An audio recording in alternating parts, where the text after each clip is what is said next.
Harus tuh unmute kali gitu ya.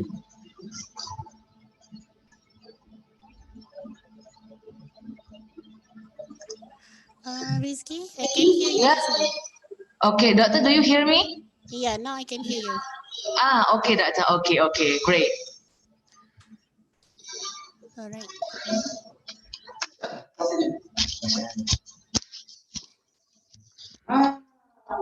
Jelas, Bu? Jelas sekali, Pak. Jelas sekali. Ini kok pakai keras? Ini udah nih. Ini. Udah. Biar kita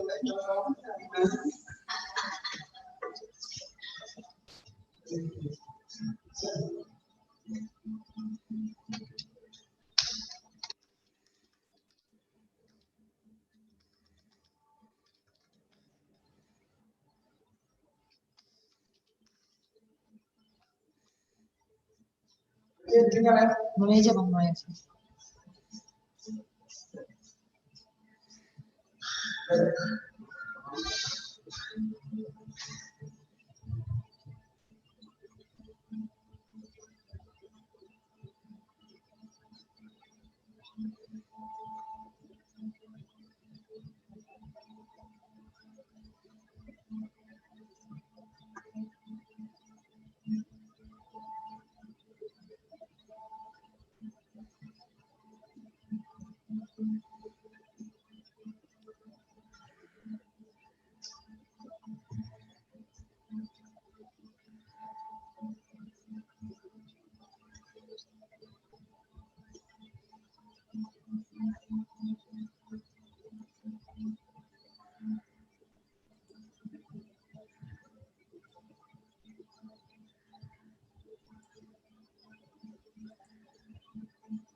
Assalamualaikum warahmatullahi wabarakatuh.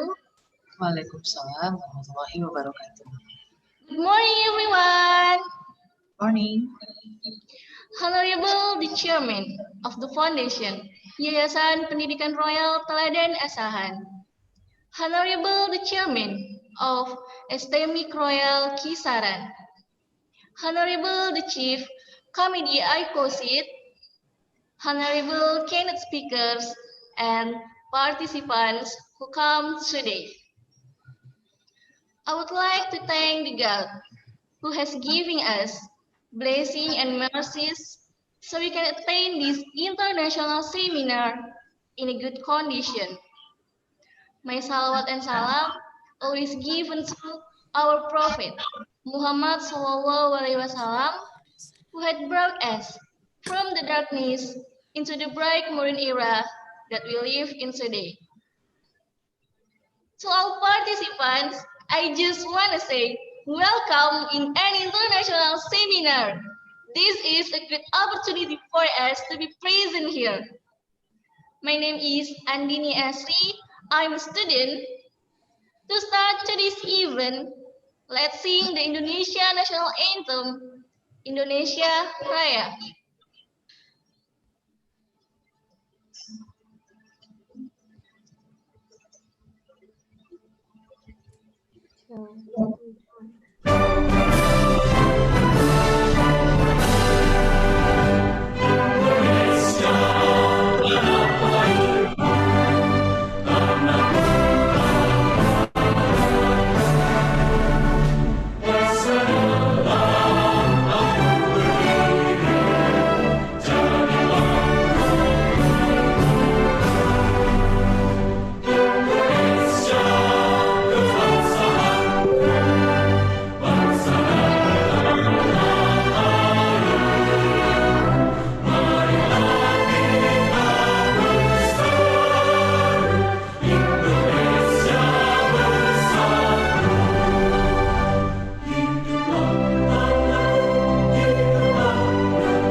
Executive Committee ICoSSIT, I invited Mr. Andi Sapta, MPD, MSI.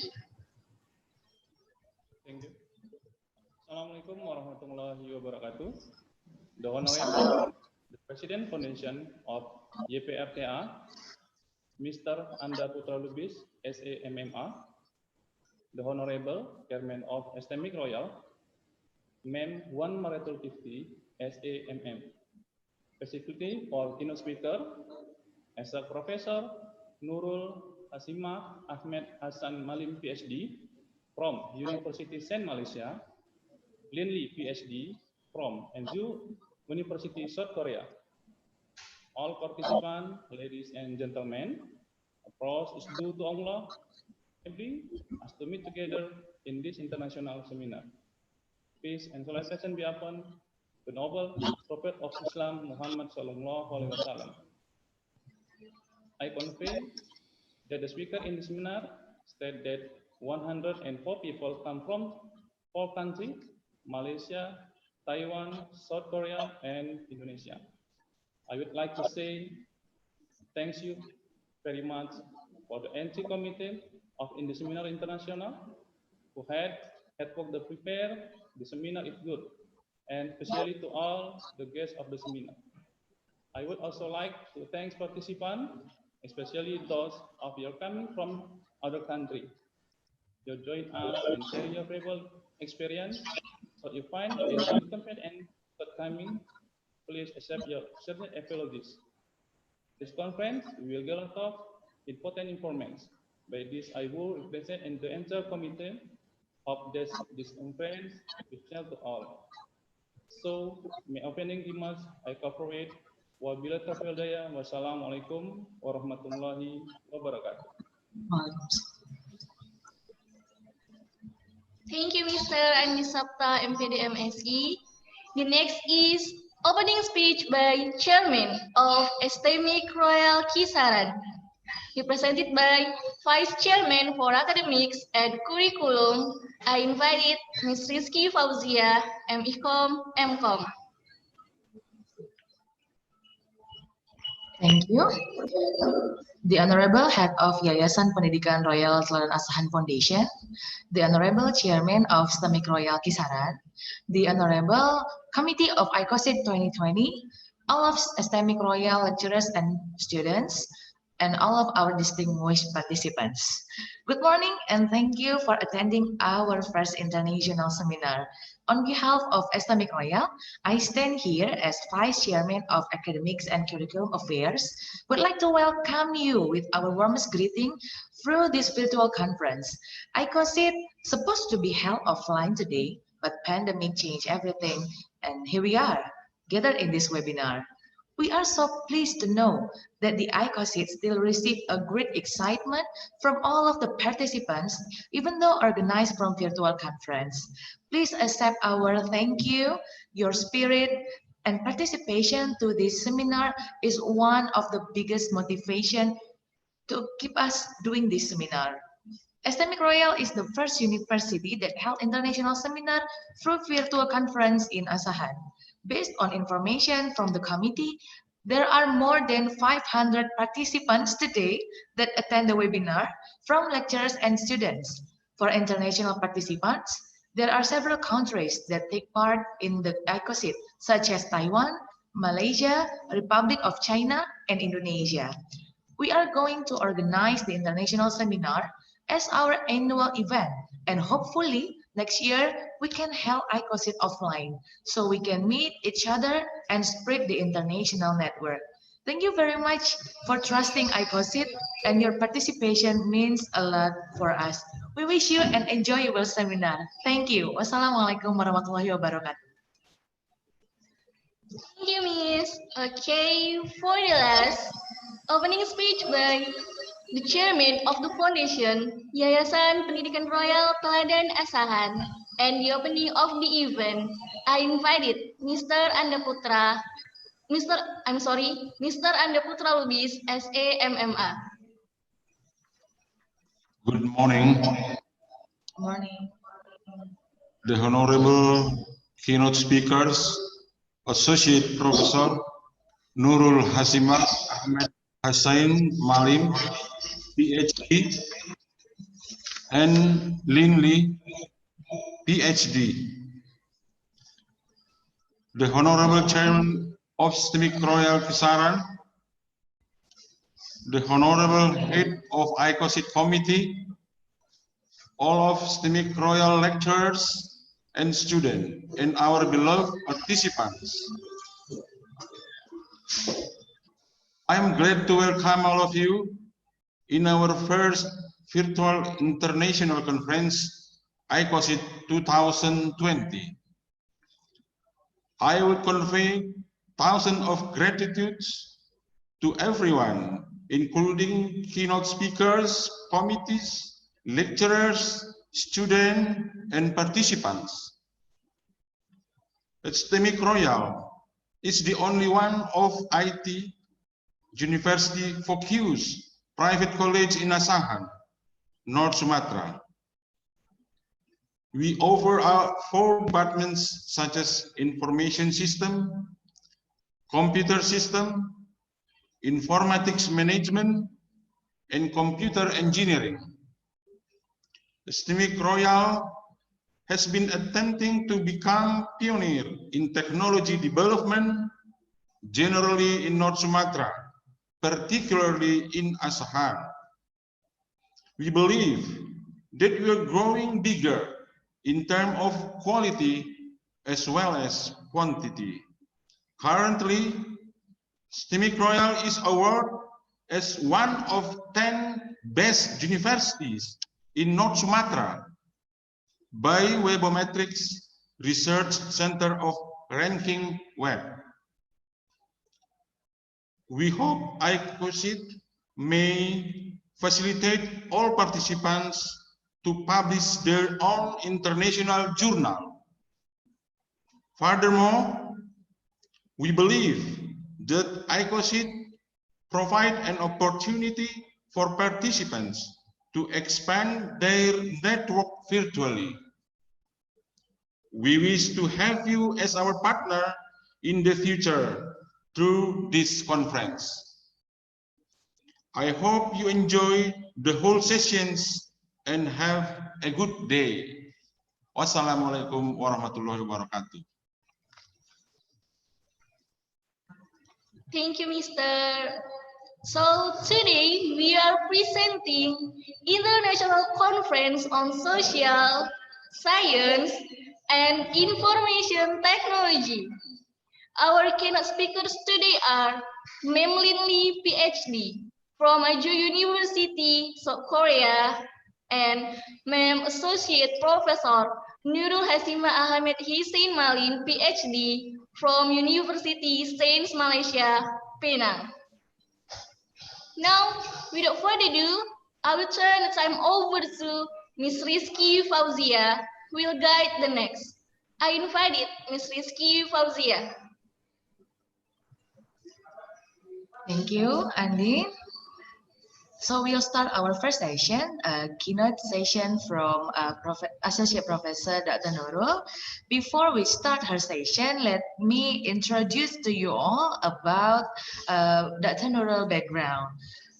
Nurul Hasimah Ahmad Hussain Malim, or usually we call as Dr. Nurul Malim, received her PhD from the University of Sheffield, United Kingdom. She has been serving University Sains Malaysia since 2011, where she teaches programming in courses on specialization of parallel and distributed computing on bioinformatics. Her research focus encompasses algorithms, technologies, and infrastructures that support different scales of data as well as parallelization of algorithms on GPU. Her interests include data mining, analytics, and sentiment analysis in different datasets, such as chemical databases, online social network, point of sales, stocks exchange, news, and online review databases. Her ultimate recognition is becoming a steering committee for an international committee called the Pacific AIM Application and Grid Middleware Assembly, or we call it PRAGMA. Before we start her session, let me remind to all the participants, we'll have her session for 40 minutes. And then the next 20 minutes is for Q&A session. For those of you who will interest to give her question, please use the raise hand feature. You can find it on the bottom of the right side of your window on your PC or your mobile. Please make sure you know how to use the raise hand features. We'll only pick the top 3 participants to ask her in English, especially for the Nurul, because she comes from Malaysia. She is agreed to have your question in Bahasa Indonesia. This is only for Dr. Nurul. So for those of you who are interested in this content, please make sure you prepare a good question. So I think it's all my introduction for Dr. Nurul. So please, Dr. Nurul, have your session. Okay, thank you, Rizky. Bismillahirrahmanirrahim. Assalamualaikum warahmatullahi wabarakatuh. So, Waalaikumsalam. the Honorable Chief Committee ICoSSIT, Mr. Andy Sapta, Vice Chairman of our Academics and Curriculum, Mrs. Rizky Fauzia, and the Chairman of the Foundation, Mr. Anda Putra Lubis, and students and fellow speaker. So today I will be talking about how IR 4.0 changed the landscape of education and education technology. So should I share my screen now? Yeah. Yeah, Doctor, please. All right.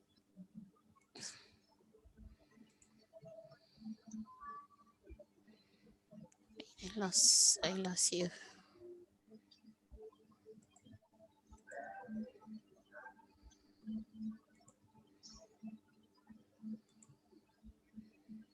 Okay, so now. Okay, Doctor. Right, so you got the full screen now. Yeah. All right, cool. Right, so first of all, thank you for inviting me, and I very appreciate the invitation, and I'm very grateful to be part of ICoSSIT and to meet with STMIK researchers and students. Right. Okay, so we are talking about Industry 4.0. I believe you guys are familiar with Industry 4.0. So definition wise, it's about smart factory where smart digital devices involved in a network and they communicate with each other. So this in IR 4.0 is all about connection and communication. All right. So you can see that Industry Revolution started in 1700, where the mechanical system is being introduced in 1784, and they are powered by steam power or coal. Okay, and then in 1870, electrical energy is being introduced, which allow this mechanical machine to mass produce, and assembly line is established. And in 1969, the third industrial revolution involved the computerizations and automations of processes, and this is where electronics is being introduced. And now we are at Industry Revolution 4.0, where we have cyber physical system which are connected through internet, and we have Internet of Things that allow communication between devices across geographical areas. Okay. So the question is how this industrial revolution impact education and education technology. Okay. So IR 4.0 demands changes in the contents, not only technical education, but also in education as general. Across discipline, new emphasis should be given to certain skills, and new content should have been added. And new educational programs should be developed to meet changing demands. So the impact can be seen as we start going online nowadays. I believe the pandemic have forced us to embrace this the new education technology. We have to be online, even the conference has to be online. So these are part of what we call education 4.0.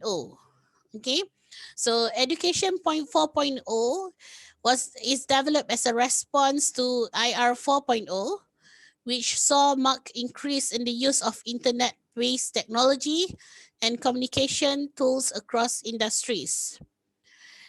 This IR 4.0 has actually attract response from other industry in the way of doing business, resulting in healthcare 4.0, technology 4.0, and in educational ecosystem, we call it education 4.0. In education 4.0, the aim was to train qualified professionals who are ready for highly globalized and digital driven world of work.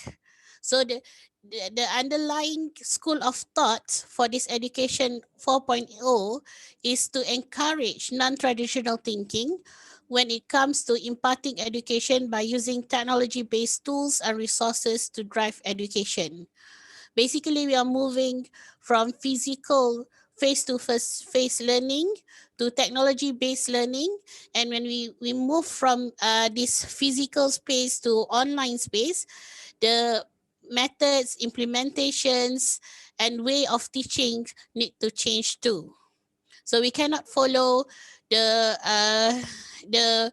traditional teaching and learning uh,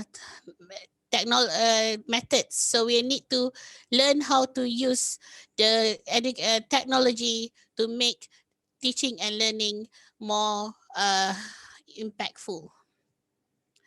So if you look at the picture of education evolution, you can see that education 1.0 is about teacher-centered. So teacher will be in front and you just listen and you take notes and so on, and you do homework. But education 2.0, where learners are receptacles of knowledge. So this is where interactive sessions are being encouraged, and students the thinking is being students are engaged into thinking, and this is followed by education 3.0, where teacher now act as facilitator, and students are given more problem-based learning. So they are given problems, they are given they are exposed to problem solving. Education, as you move to education 4.0, this problem solving uh, has been further emphasized as student-centered learning, where students are now fully uh, responsible on their learning. So now learners are connectors and creators and constructivists. So it's no longer about the teachers, it's now about the students, the learners. Okay. So learning for education 4.0, learning can be taken anytime, anywhere, with the advancements of learning tools that offer great opportunities for remote and self-paced learning. Classroom. I think you have heard about flipped classroom. This approach has also plays a huge role where it allows interactive learning to be done in class, and while the theoretical part to be learned outside the class. And education 4.0 allows students to have more personalized learning, and they can choose what they want to learn. Okay, and this learning is more on project based, where they actually need to apply their knowledge and skills in completing short term projects. So how does technology come in, or when does technology comes in into education? So the technology is introduced in the mid 1990s, where you have web-based training and so on. So if I remember during my first year degree, I was first year during my first year, we are still using we use Moodle. And then in my final year, I actually developed an e-tutoring system. So that's where we you use web to help teaching and learning, but it is not being the main it's not being imposed into the education system. It's just like additional add-on to the teaching in classroom in the school. But in 2000 onwards, blended learning started to came into the picture, and they are being what call embraced by most of the countries in the world. But in Asian, it's a bit I think we come across blended learning is a bit later. So USM itself, the blended learning, we start to learn blended learning in 2012, 2013. So we start to learn. So now we are talking about, we are still doing blended learning, but we are moving towards social and virtual learning, where we are having MOOC and so on. So we are at this time, I think we are doing okay, because we are not that behind with the rest of the world. And with this pandemic, I think everybody becomes at par. Okay, so everybody is looking for tools to teach online, to reach their students online. I think it's the same with STMIK. Okay, so the world is changing, and we need to keep pace with this challenge. So what are the challenges on this 21st centuries? Of course, the accelerating pace of due to a digital age. Okay, the disruptive technologies brought by Industry 4.0, global competition due to globalization, the global economic crisis, and Asian economic community. So these are the challenges that we are facing in the 21st century. So uh, in for 21st century education, we are now looking about giving students the skills that they need to succeed in this new world, and helping them to grow their confidence to practice those skills with so much information that's ready for them. These skills are more focused on making sense of that information and sharing and using it in smart ways. So uh this the current what you guys are now at is different with the situation where I first studies. So we in when I was in my high school, there is no internet yet. So it's only when I came into bachelor degree that I know how to use internet and so on. So now you guys are just not users, you can be content creators. So you can actually develop applications now. You don't have to study till the end. You can just develop it. So you can become content creators.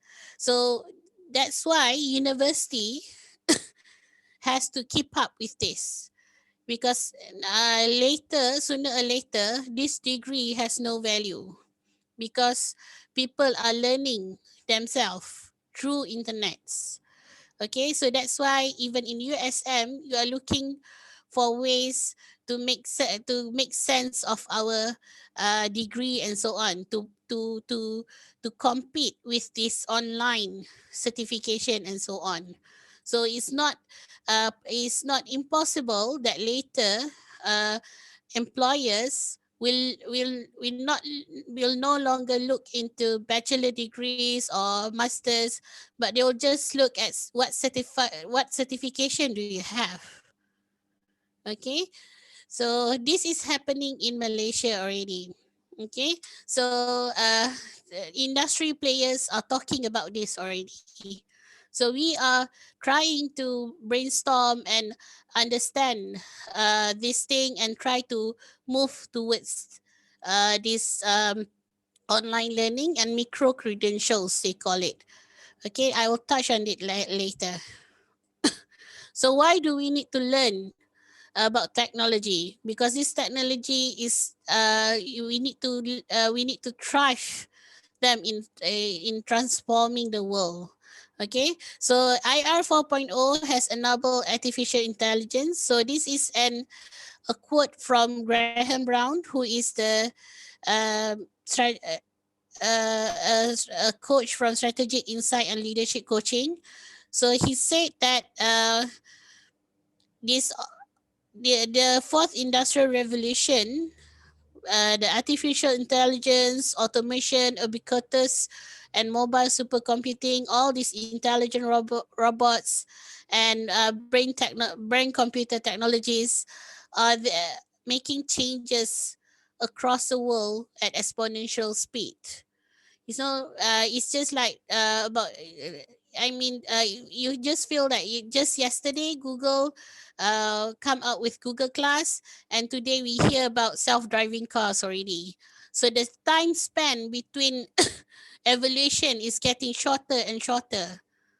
Okay, so this is the exponential speeds is one of the challenge we as educators that need to take into consideration, whether we are doing enough to keep up with the pace of in technology evolution for our students' sake. That's a question that I always ask myself too. So traditional learning is no longer relevant in this 21st century.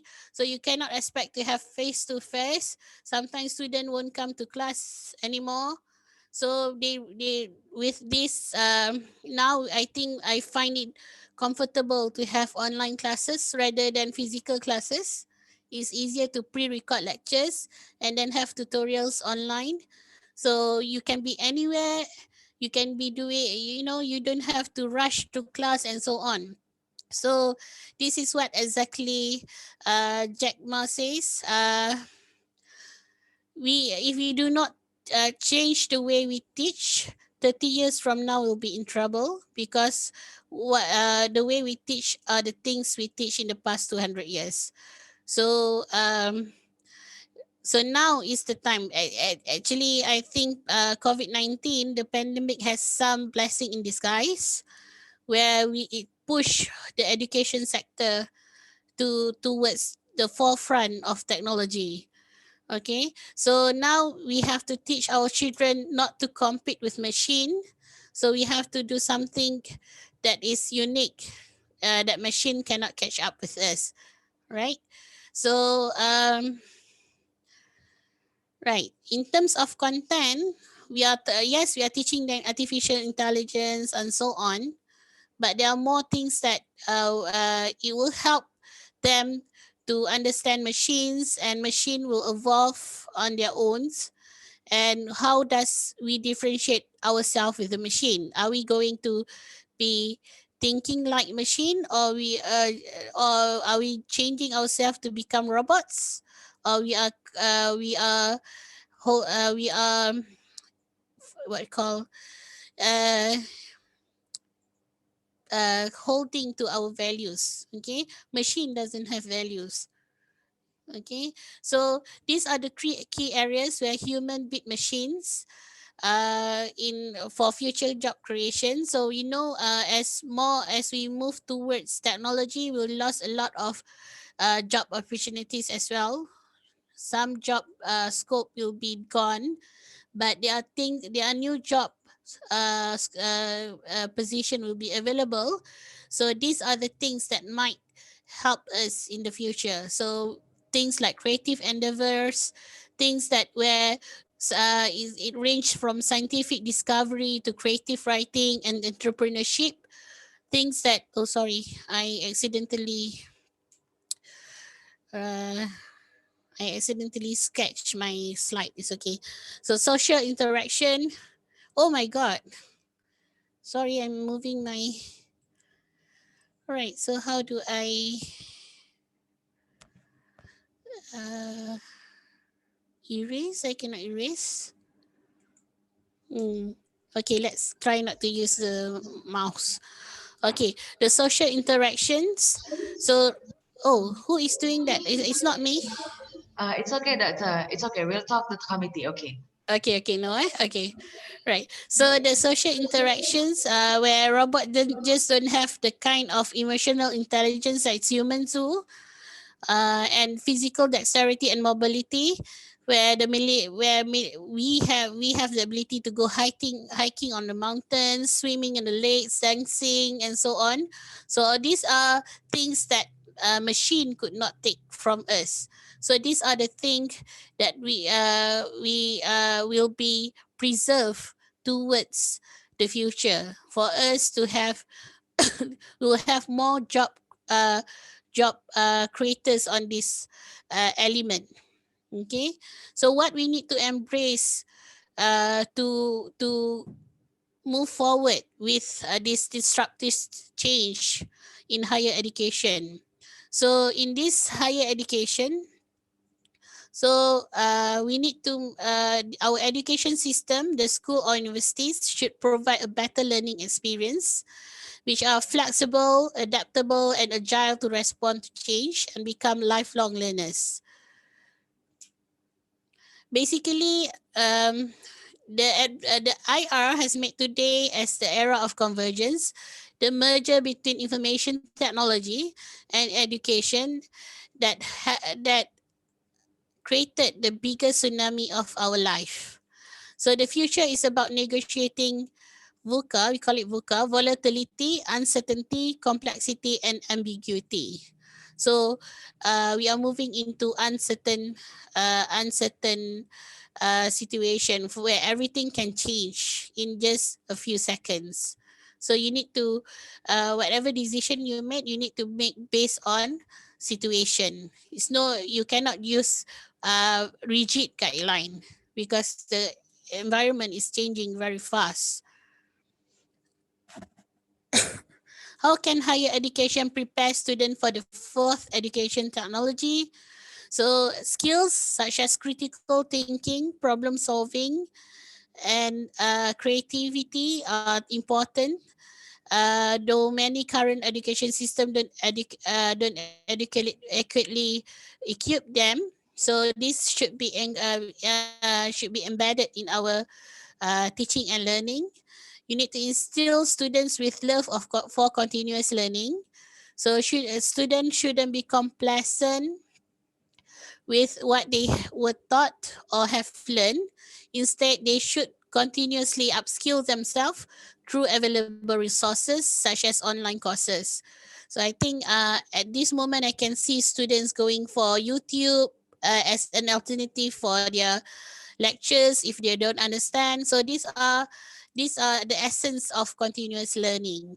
So if you are doing that, keep doing it because there's a lot of resources out there. You shouldn't be stopping on just one source. Uh, to understand things. So if you don't understand, you search for more because there's a lot of resources out there. And then we also should promote school maker space. So this makers tradition. Makers is about um, making things happen, not just in digital world, but you can do like other field like arts, communications. You can just come up with a recycled a bench from recycled materials. That's makers. You can come up with a software application that's also makers. So you become creators. So schools need to provide learning environment that will enable students to be creators using wide variety of physical and digital tools. So of course in computer science, when we talk about makers, we're talking about application, apps, web-based application, IoT, all the things that relate to our uh, digital space. But makers is not confined to digital space, but it also expand to the real world where anything that you build will qualify as makers. Okay. Right. The top 10 skills that should be provided for the next generation. If you compare from 2015 to 2020, you can see that the skills that are important now is complex problem solving, critical thinking, creativity, and people management. You can see how creativity jump up the ladder from number 10 in 2015 to number 3 in 2020. And you can see also critical thinking going up the ladder as well, and people management is mostly nearly in the similar. It's just one drop. Okay, but we still need to manage people because we engage people through online and so on. We and the things are get our problems the with the challenges of global economic crisis and so on, things are getting harder. We need critical thinking to solve problems, so we need to prepare our students for all this. Okay. And one thing that I want to highlight is also emotional intelligence. Okay, where even though it's on the sixth place, but in USM we are experiencing uh, generations where they are easily stressed. They are good with technology, but they are easily stressed. And we have cases where students try to commit suicide and so on. And students have developmental illnesses. So these are generation that we are looking at. Okay, so this technology is also causing them problem because most of it started with social media. Okay, where their friends post something, they feel abused by the what their friends post, and they start to develop depression, and they go into mental illness.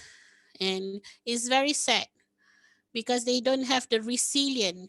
So the old generation, we learn things the hard way, but we are more resilient. But the younger generations, they have all this technology. It's all too easy for them. I have to say too easy for you guys because we have had time to learn last time. We have to jot down our notes. We don't have recordings. The PowerPoint slide was not given to us as well. We have to in the class we have to focus. But for you guys nowadays, you can just with Webex, you can just receive look at the recording, even Zoom. So it's easy for you. So when things comes easy, these people becomes less resilient. Okay, so that's contributing to um uh low self-esteem and so on. You are easily affected. So if the students do feel this, I think you need to assess yourself, and you need to build up your self-esteem and resilient, being resilient. So resilient is important nowadays because world is changing, and it's getting tougher to get job and so on. If you are not resilient, you will end up doing stupid things. Okay, people can commit suicide because they didn't get a job and so on. So of course, as Muslim, your faith has to be strong as well. Okay. so I so that's just a side note to this. All right. So how does we as teachers or lecturers what I call if react to these challenges? So we need to be aware, and we need to be to reset our mindset, where now the students is the central, is our central in education. It's all about the student, not just the content that we are delivering, not the standard, not the test, not what we think students should know and do. It's about, at the end of the day, what the student got. I mean, what they learn from your course. Okay, so it's not just what they should do, what they should not, but they didn't get it. We have to assess. Okay, so the challenges is in USM you're talking about outcome based education, OBE. I'm not sure whether Indonesia has started on this, but in Malaysia, we are talking about outcome-based education, where we measure our teaching based on the impact, uh, uh, the impact to the students. So the challenge is that with OBE we have to try out different kind of teaching approach, whether it's physically or online. So we usually have not enough time to cover our syllabus. And we ourselves, if we are not digital savvy or tech savvy, we need time to adapt to the changes and more training for the IT part. So I'm talking about teaching perspective. Okay. So there are also, in terms of social and emotion, there are also strategies to support social emotional learning. So these are listed by the, if I'm not mistaken, it's the World Economic Forum. Yeah, let me check. Okay, it's by the World Economic Forum on social support social emotional. So we encourage what are the strategies that you may use as lecturer or teachers. Encourage play-based learning, and students, why we are doing this, because of all this. Encourage play-based learning, break down learning into smaller coordinated pieces, create a safe environment, and so on. You can go through the list. Okay, so there are strategies that you can use. So how does teaching in IR 4.0 looks like? So basically, in education, we have three functions. First the first function is for teaching. Second is research, and third function is service. Okay, so the teaching part is where is about wearables, assisted teaching, learning, and training. So if you can see smart classroom, where you have smart glass, you can just touch, but this is not available in Malaysia yet. So MOOCs, massive open online courses, and blended learning. And then we have research wise, we are encouraging open innovation, open sources, rather licensing, and so on. So we are moving forward, data sharing, and so on. Evolutionary and revolutionary innovation, new technological advancement, and shortened innovation cycles. We want it fast. And in terms of service, universities are now looked as platform, okay, where education is now become a service. And if you have international link program, it will be an added value for your university. So the role, the education is, the landscape is changing. It's no, the power, students are being empowered. The empowerment goes to the student, and I have to say that being a lecturer is quite tough nowadays. Me myself is also struggling, and there's a lot of things to we need to prepare just for a one hour online session. uh so if you are at our position now, you will understand, but your time will come. So if you want to be a lecturer, you need to be prepared, because technology, the evolution of technology will impact your job scope as lecturer. So I didn't expect to do this all when I first come back and work in USM. But after sometimes things are getting harder. But as we enjoy teaching, we just go for it. Okay, so so let me touch on certain aspect of this IR teaching, teaching in IR 4.0. So why do we need? What does variable assisted learning, teaching and training give us? So you can use technologies such as augmented reality, um, where users' sense and interaction with the physical world can be enhanced. So you can create virtual laboratory with this. So in fact, in USM, we have a few colleagues that are looking into implementing AR into teaching. Okay, some are creating modules for lab safety. So they use AR, augmented reality, to teach students on lab safety. So students will use the glasses and they will see the lab virtually, but they are actually virtually, but they are in our classroom. Okay, so this can be further expanded to other virtual environment. So you can actually, if you like history, you can actually create virtual environment on certain dates. Like maybe you want to go back to the moment of Indonesia independence. You can create that environment in virtually, and you can let the student experience the what called the ambience during the independence. So these are the things that you can use technology for. It will enhance learning. It can be used to instill value as well.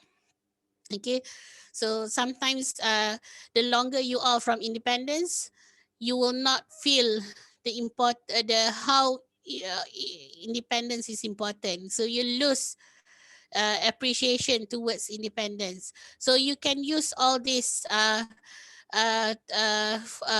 technology to revoke, to invoke all this experience again.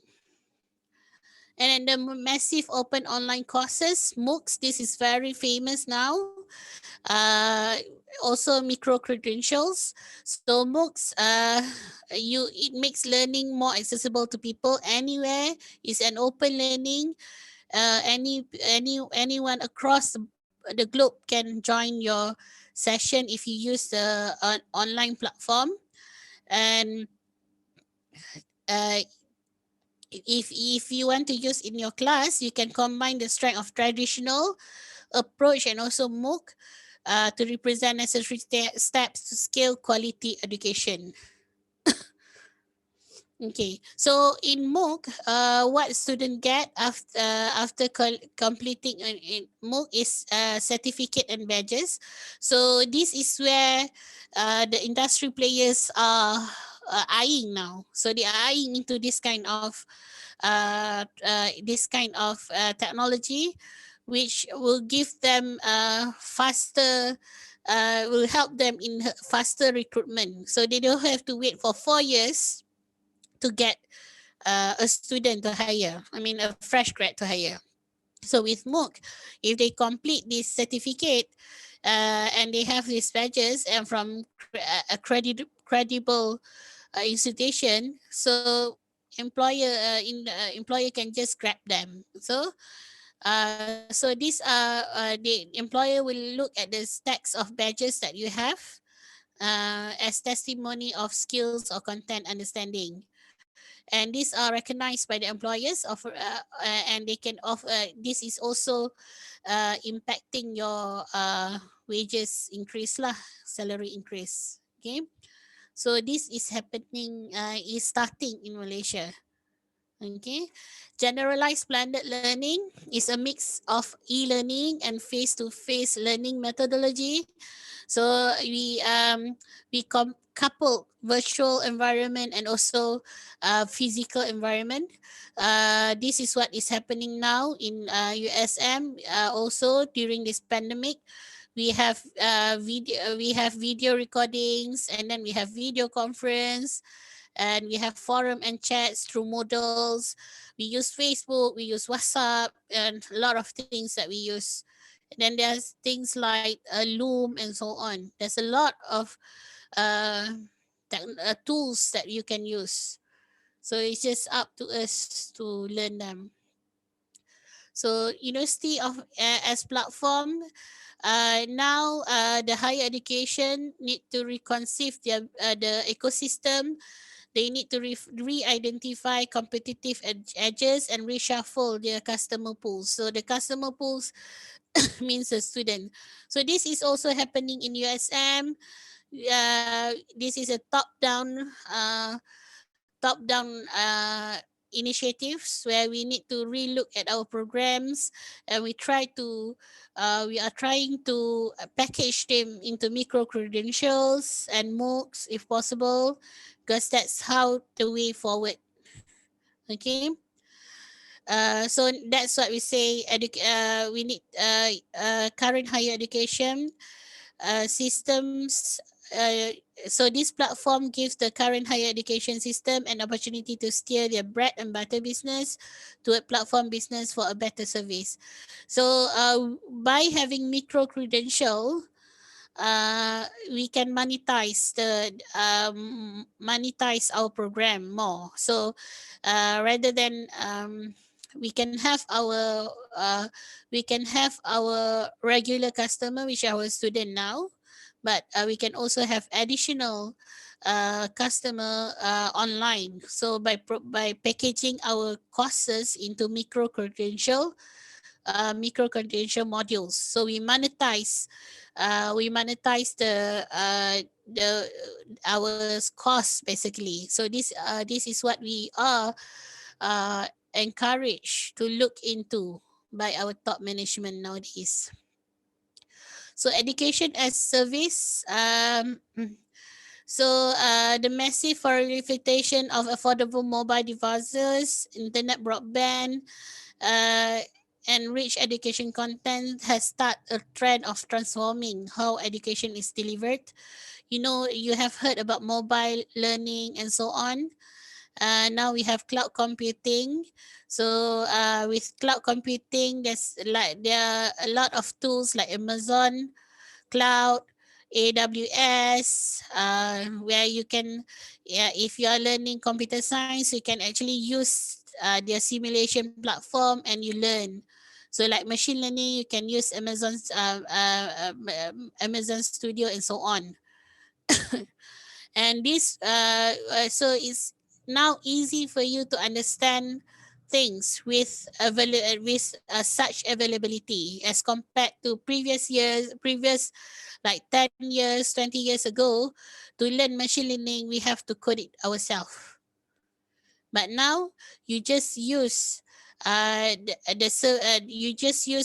service provided by this, like AWS have machine learning, NVIDIA have machine learning, uh,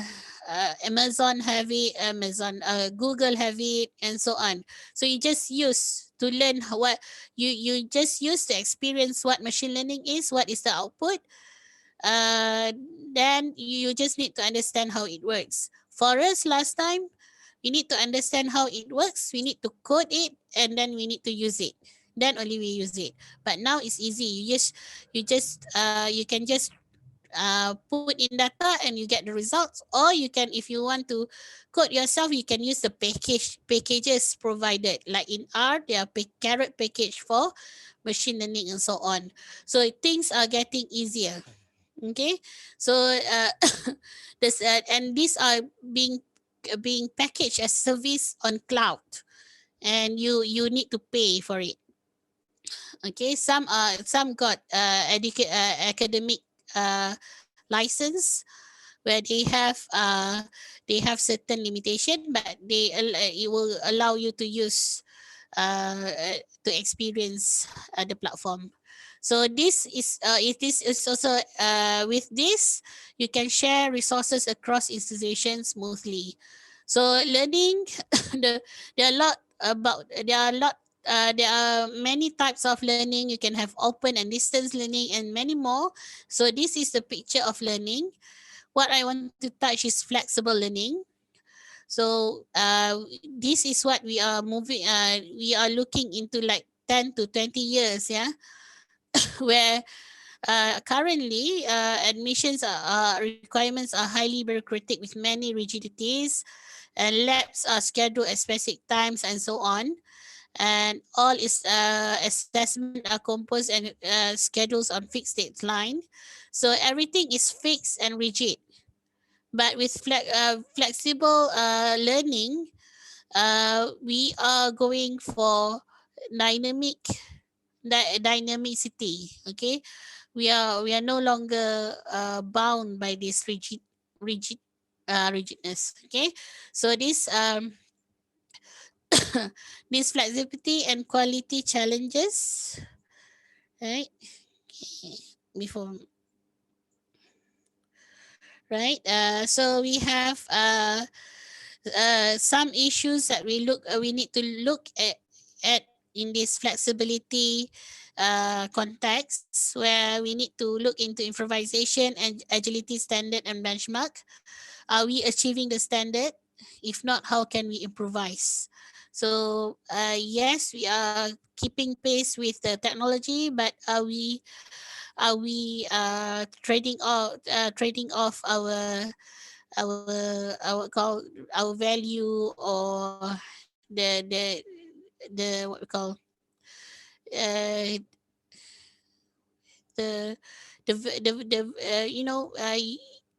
are we tolerating too much?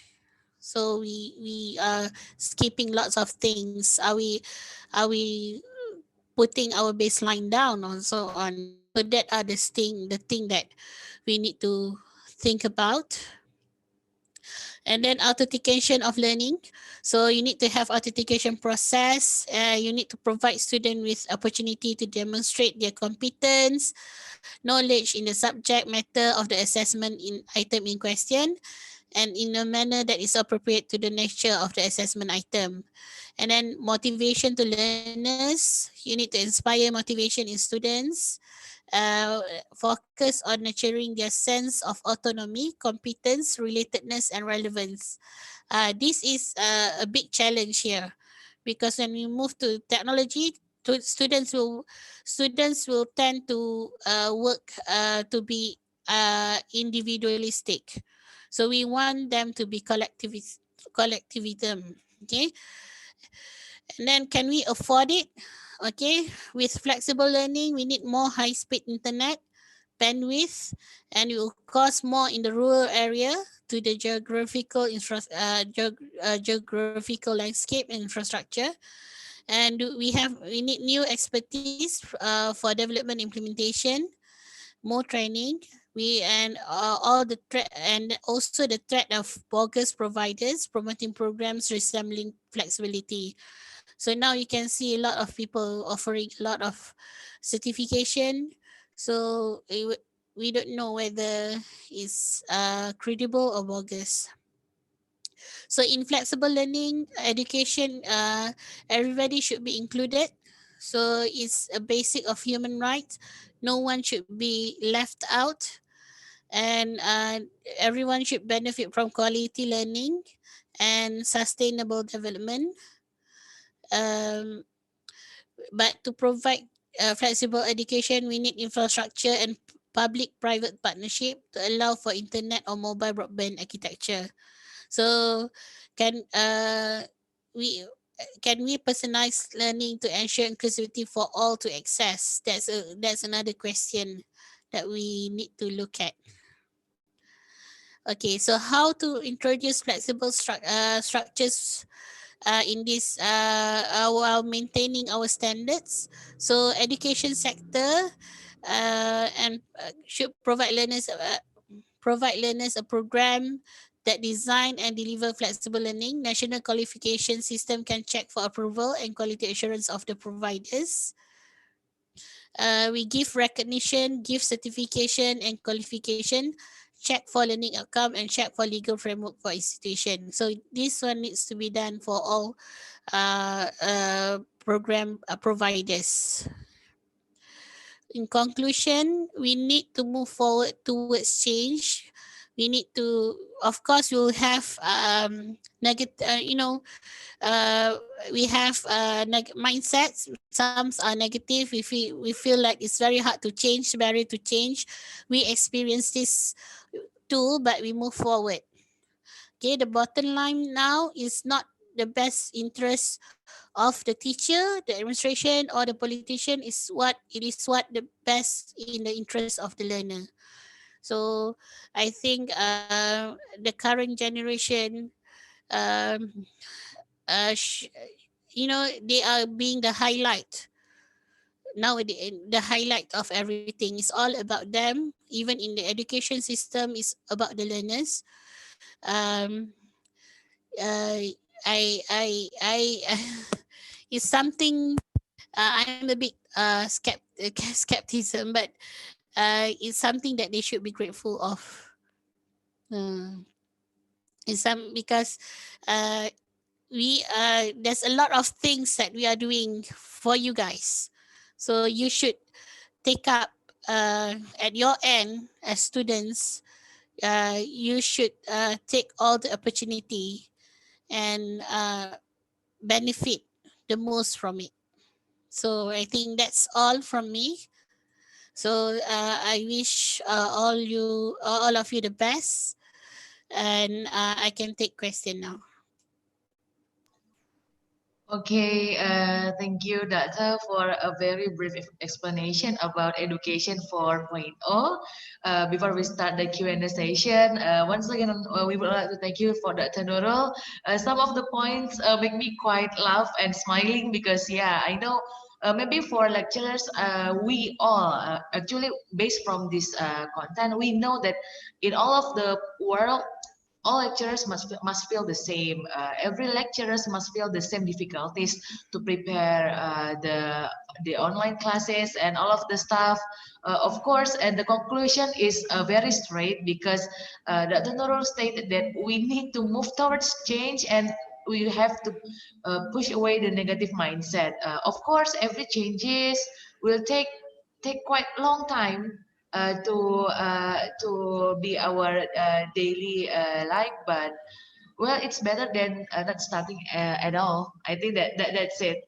I think all of the participants that attend the webinar today already have a lot of questions. So let me check the participant list. So I would like to remind for all of the participants once again, please use your raise hand features to ask question to Dr. Nurul. And we're still waiting for the raise hand. And let me give quite explanation, if you don't mind, Doctor, in Bahasa Indonesia a little bit. Of course, you will understand. Okay. Ya, jadi mungkin untuk Bapak Ibu dosen hari ini yang berhadir dan mahasiswa, jadi tadi dari penjelasan ini poin-poin besarnya adalah yang pertama mahasiswa sebagai pelajar itu harus berubah karena memang generasi saat ini menjadi pusat pembelajaran. Jadi bukan lagi dosen yang kejar-kejar mahasiswa, tapi mahasiswa itu memang harus memiliki motivasi belajar yang sangat tinggi. Untuk para dosen harus keluar dari zona nyaman karena memang harus menyiapkan banyak sekali persiapan-persiapan kelas online. Pandemi atau tidak, ini tetap akan harus dilakukan. Dan mungkin untuk kampus juga, untuk Islamic Royal sendiri, kita harus menerapkan standar yang baik memang untuk menyongsong semua kebutuhan. Karena tadi highlight dari Dr. Nurul adalah di masa depan tidak lagi banyak industri-industri yang melirik calon pekerjanya berdasarkan jenjang pendidikannya, bukan lagi bachelor atau master, tapi memang kepada kualifikasi apa, sertifikasi apa yang mereka miliki seperti itu. Karena tanpa kualifikasi tersebut kita tentu akan kalah bersaing. Jadi ini saya jelaskan sedikit karena kita bersyukur sekali Dr. Nurul bisa berbahasa Melayu. Jadi itu yang tadi dibahas tadi dari sisi generasinya. There's a very interesting point that talking about how generation should build a good self-esteem, right, Doctor? Yes. Yeah, a good self-esteem. Of course, because maybe in our era we study together with friends. In this era, students learn by themselves, maybe alone at home, and so sometimes it's quite depressing. And maybe it's a different generations, different era, something like that. So that's a very good additional notes. Thank you, Doctor. Because sometimes mental issue doesn't get a good portion to talk. Sometimes mental issue is a really happening, and it's okay to feel depressed and alone. The very important thing, you know how to settle with yourself. Okay, so now we are waiting for the raise hand. Yeah. Tepat sekali.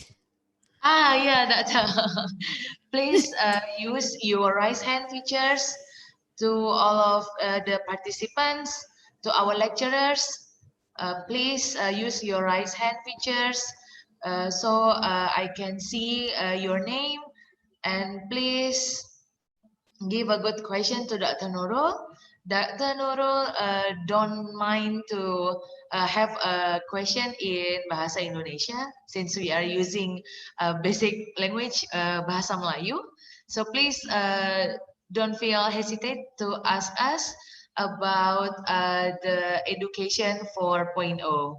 Okay, maybe from our friends from LPPM, if there is anyone to talk, or maybe from head of the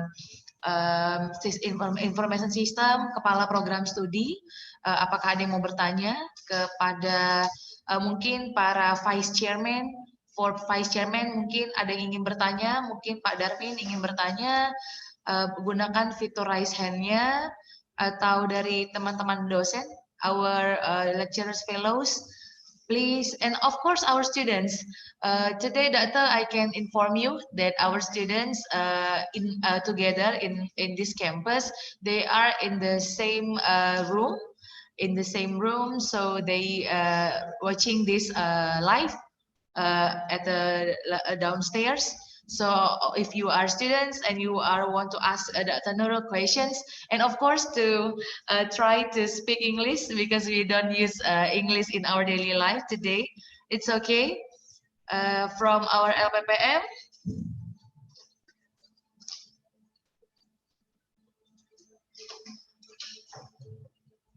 Okay, so there is one of our participant, Mr. Dani Alhamidi, want to ask question. Please have your question, Mr. Dani. Oh, sorry, wait a minute. Dr. Nurul is immediately logged out. Let me check her. Maybe there's mistakes, I guess. Wait a minute.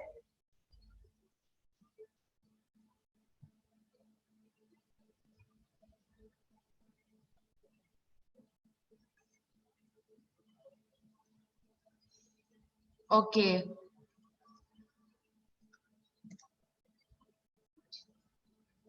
Okay, now Dr. Nurul is in process to rejoin again. Let me check. Committee, can you help to check Dr. Nurul join as co-host or not?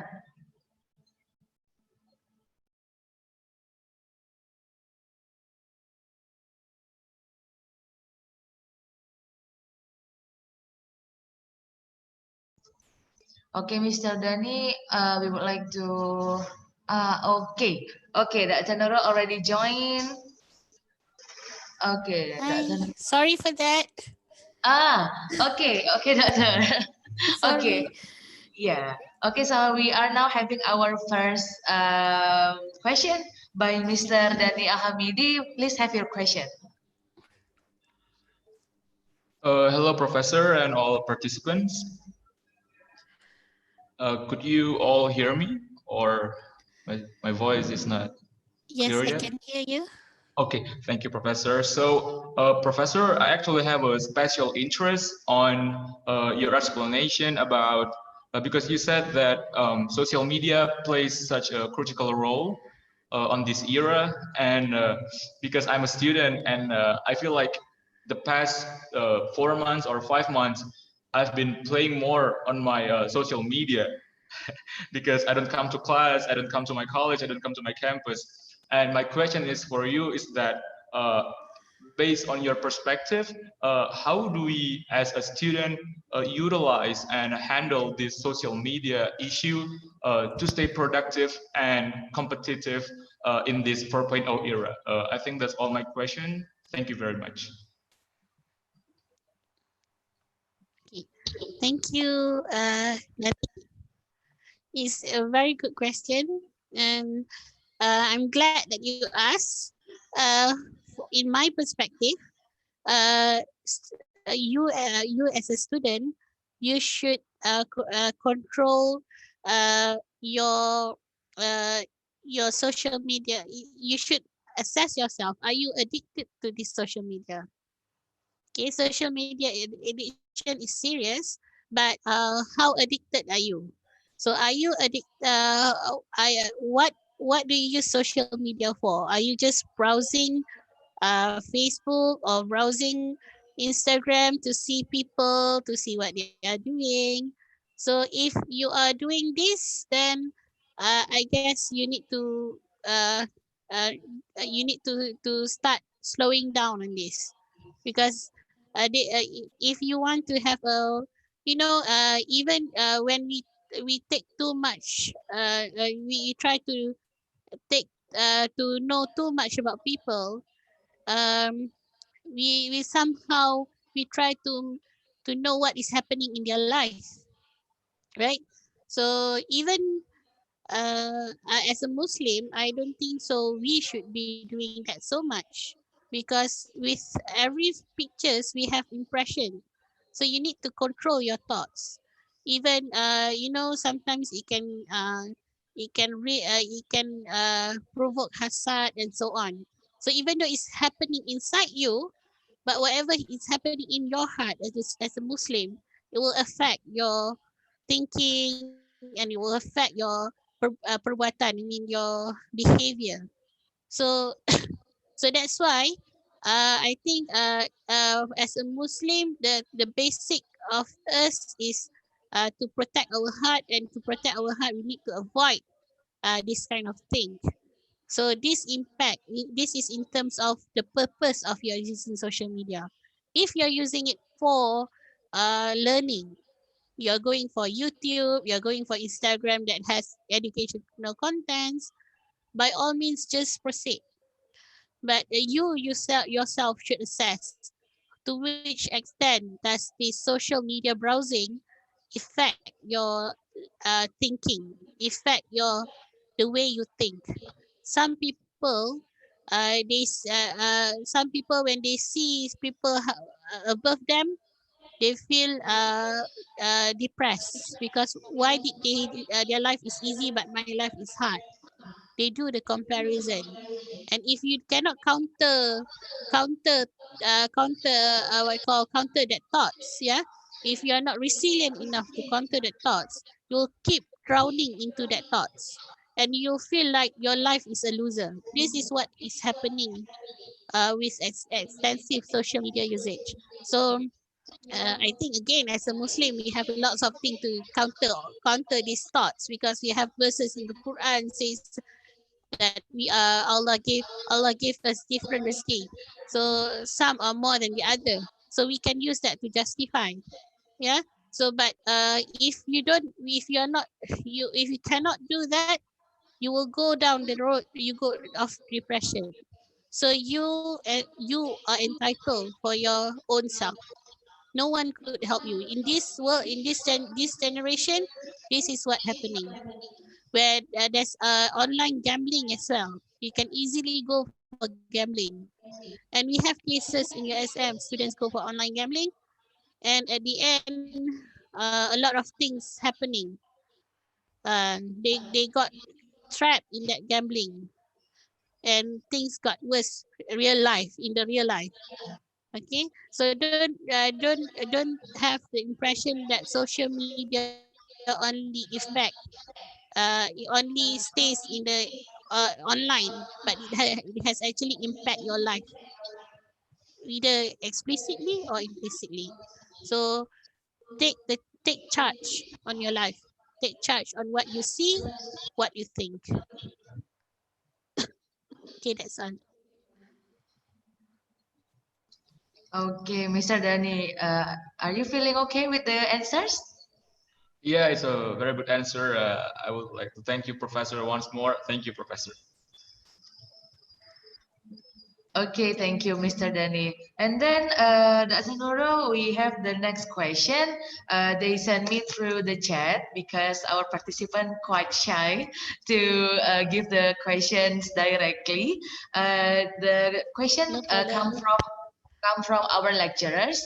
One of our lecturers asked how Malaysia can start the outcome-based education, because we know Indonesia and Malaysia is quite similar. We consist of a lot of islands, and our geographical form is quite challenging, because sometimes maybe in one island is having a good quality of technology, and then the other island maybe at the border they don't have a good facility. How Malaysia can start it, because in our opinion, actually Indonesia is trying to look to the outcome-based education, but we don't think it's working right now since yeah, the geographical challenges. Thank you. Actually, Malaysia has just started outcome-based education. So we are doing it first at our university. So we haven't go outside our university.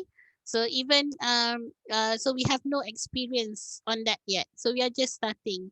So I wouldn't be able to answer that because I also could not anticipate the challenges yet.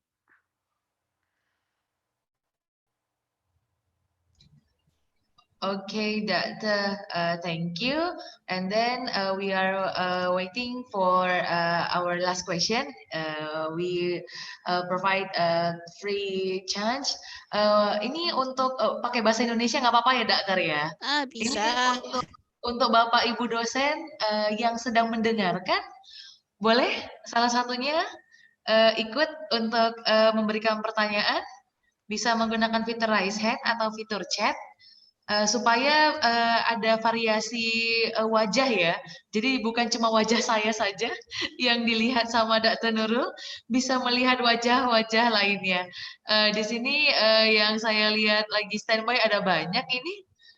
Silakan Bapak Ibu salah satu, atau mungkin ini ya Pak Muhammad Iqbal mau bertanya Pak.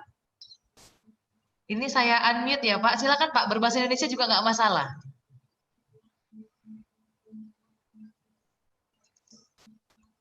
Tolong oke, sudah, silakan Pak Iqbal.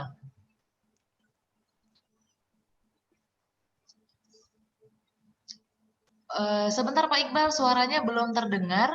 Suara Pak Iqbal belum terdengar. Mungkin headsetnya bermasalah Pak Iqbal. Doctor, can you hear my voice, right? I can hear your voice. Oh, oke.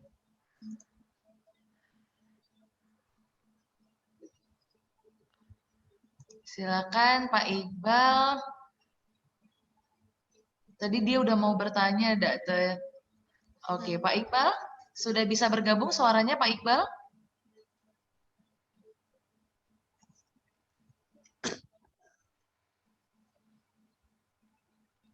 Halo Pak Iqbal? Oke, sepertinya ada masalah dengan suaranya. Jadi ini saya panggil saja. Nama berikutnya ada Pak Indra Romadona ini Pak di layar saya. Silakan Pak Indra Romadona Pak untuk menyampaikan pertanyaannya berbahasa Indonesia juga tidak masalah. In our campus, we usually call Pak Indra Romadona as our Ustad. Oh, okay. Iya, he's quite Pak Ustad religious. gitu.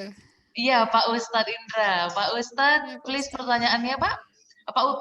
Pak Indra apa masih mute ya, Pak?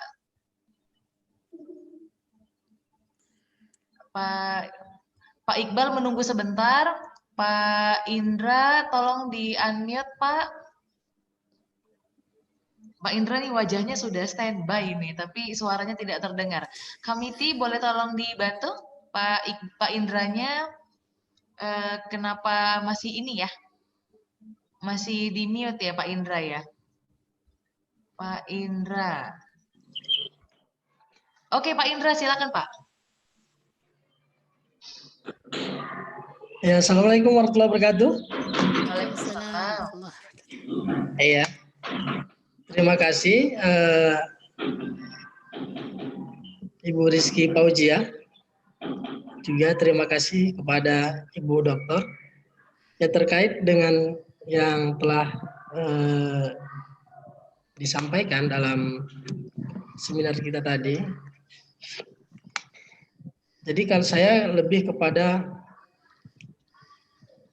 karena dulu saya juga di S1-nya perbandingan Muqaranatul Mazahib ya. Jadi saya juga punya banyak teman dari Malaysia ya, dari Malaysia. Ya. Yang dimana mereka juga ini dedikasi kepada pendidikan itu sangat tinggi sekali. Ya.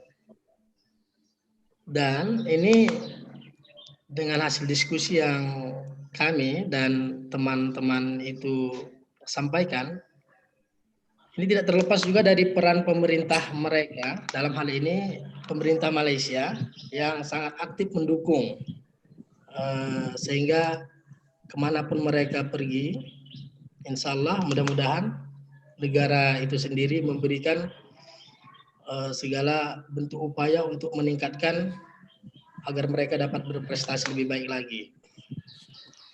Yang menjadi pertanyaan di sini, halo? Ya, teruskan. Iya Pak, iya Pak.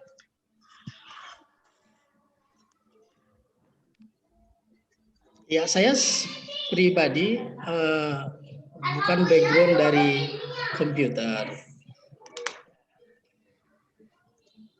Jadi kalau menurut dokter sendiri, bagi kami yang saat ini tidak memiliki background komputer, bagaimana kiat dan trik supaya kami juga bisa memasukkan diri di era digital 4.0 ini. Nah, ini yang pertama. Apakah memang kami sebagai orang yang tidak berlatar belakang pendidikan komputer, misal di seminar-seminar internasional itu tidak bisa mengangkat judul yang berkaitan dengan komputer. Padahal kami itu kadang-kadang memiliki pola pemikiran yang ingin mengedukasikan pembelajaran komputer itu, tapi hanya saja kadang-kadang nyangkut karena background-nya tidak komputer. Nah, jadi di seminar ini saya mengangkat contoh aplikasi data pemilih tetap KPU Kabupaten Labuan Batu Utara berbasis website. Nah, jadi saya di sini tidak komputer tapi memiliki peran atau memiliki ide-ide tentang komputer.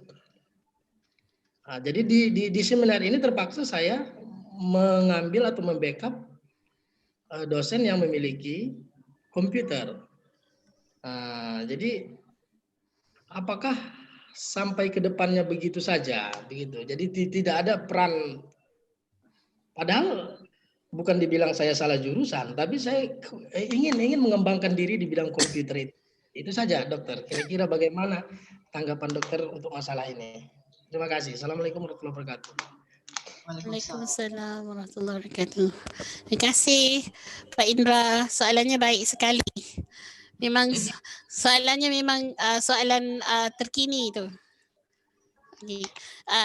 Saya cuba jawab dalam bahasa Melayu. Jika tak faham, mungkin boleh maklumkan ya. So jadi betul.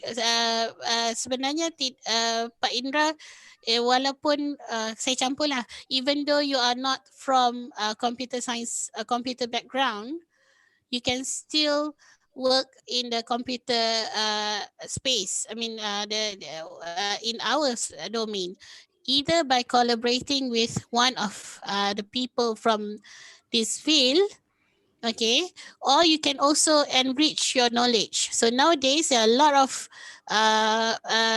certification out there that you can go for. So you can take some courses online where you get certified, like by Udemy, Udemy, and then Coursera, all these certification providers. You can you can learn, and then you can have the certification. So this will give an added value to your qualifications. So, and we are looking nowadays. Now we are looking at multidisciplinary, transdisciplinary. We're not looking just into one discipline. So we are moving towards, if you have heard data science, so RI 4.0 will need data science. It promotes data science. So we bring all the computer, we have computer technologies, we have computer algorithms. We are bringing this to other domains. For example, we can bring it to arts. Okay, like I mentioned earlier, AR we can use for learning history, but you need to collaborate with the people.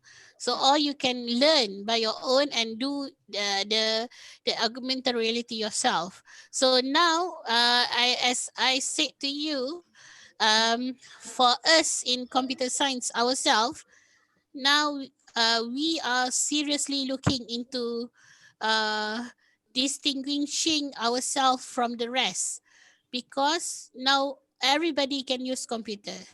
Everybody can do what we can do as computer scientists, actually. So whether they are coming from computer science background or not, people are learning and people are doing what we are doing. So for example, apps development, you can just learn on your own, this like mobile development languages and so on.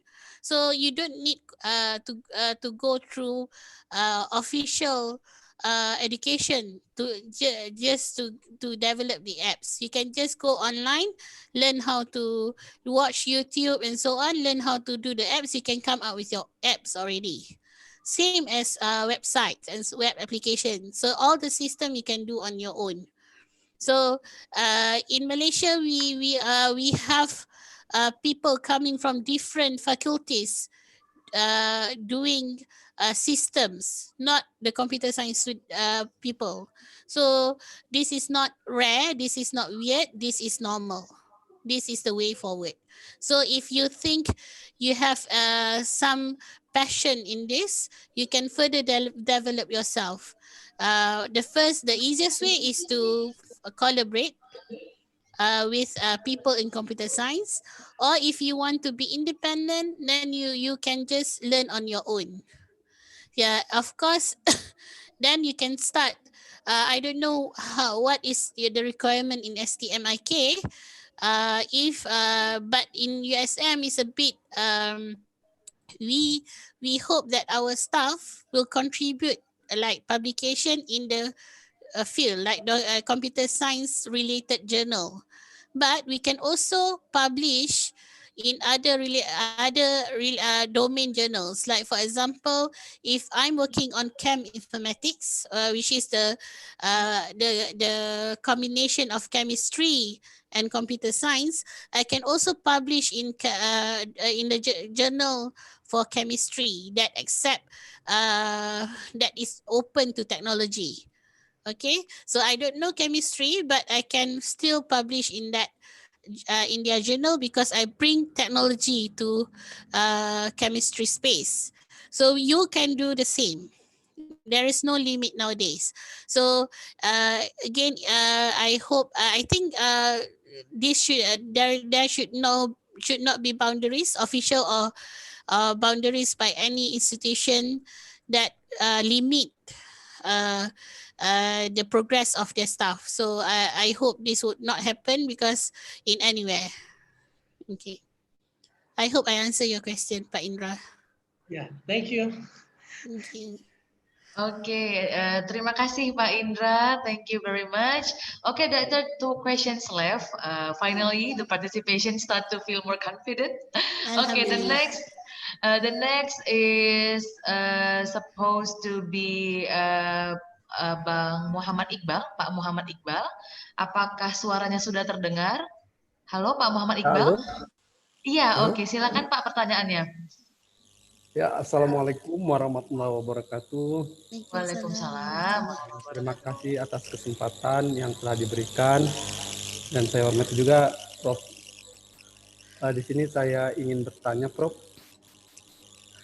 tentang kita selaku dosen di sini kan harus tetap semangat dan kita tetap mensupport untuk mahasiswanya juga tetap semangat, tapi selalu kendala yaitu ya sumber daya internet yang khususnya kalau di tempat daerah kami itu memang akses internet susah. Jadi kami berinisiatif memang sudah memasang pemancar internet juga supaya dapat sinyal. Nah, tapi sebagian orang tua yang saya sendiri melihat di daerah saya bahwasanya mereka merasa selalu susah untuk belajar. Kenapa? Karena ketinggalan dalam hal untuk mencapai internet ini.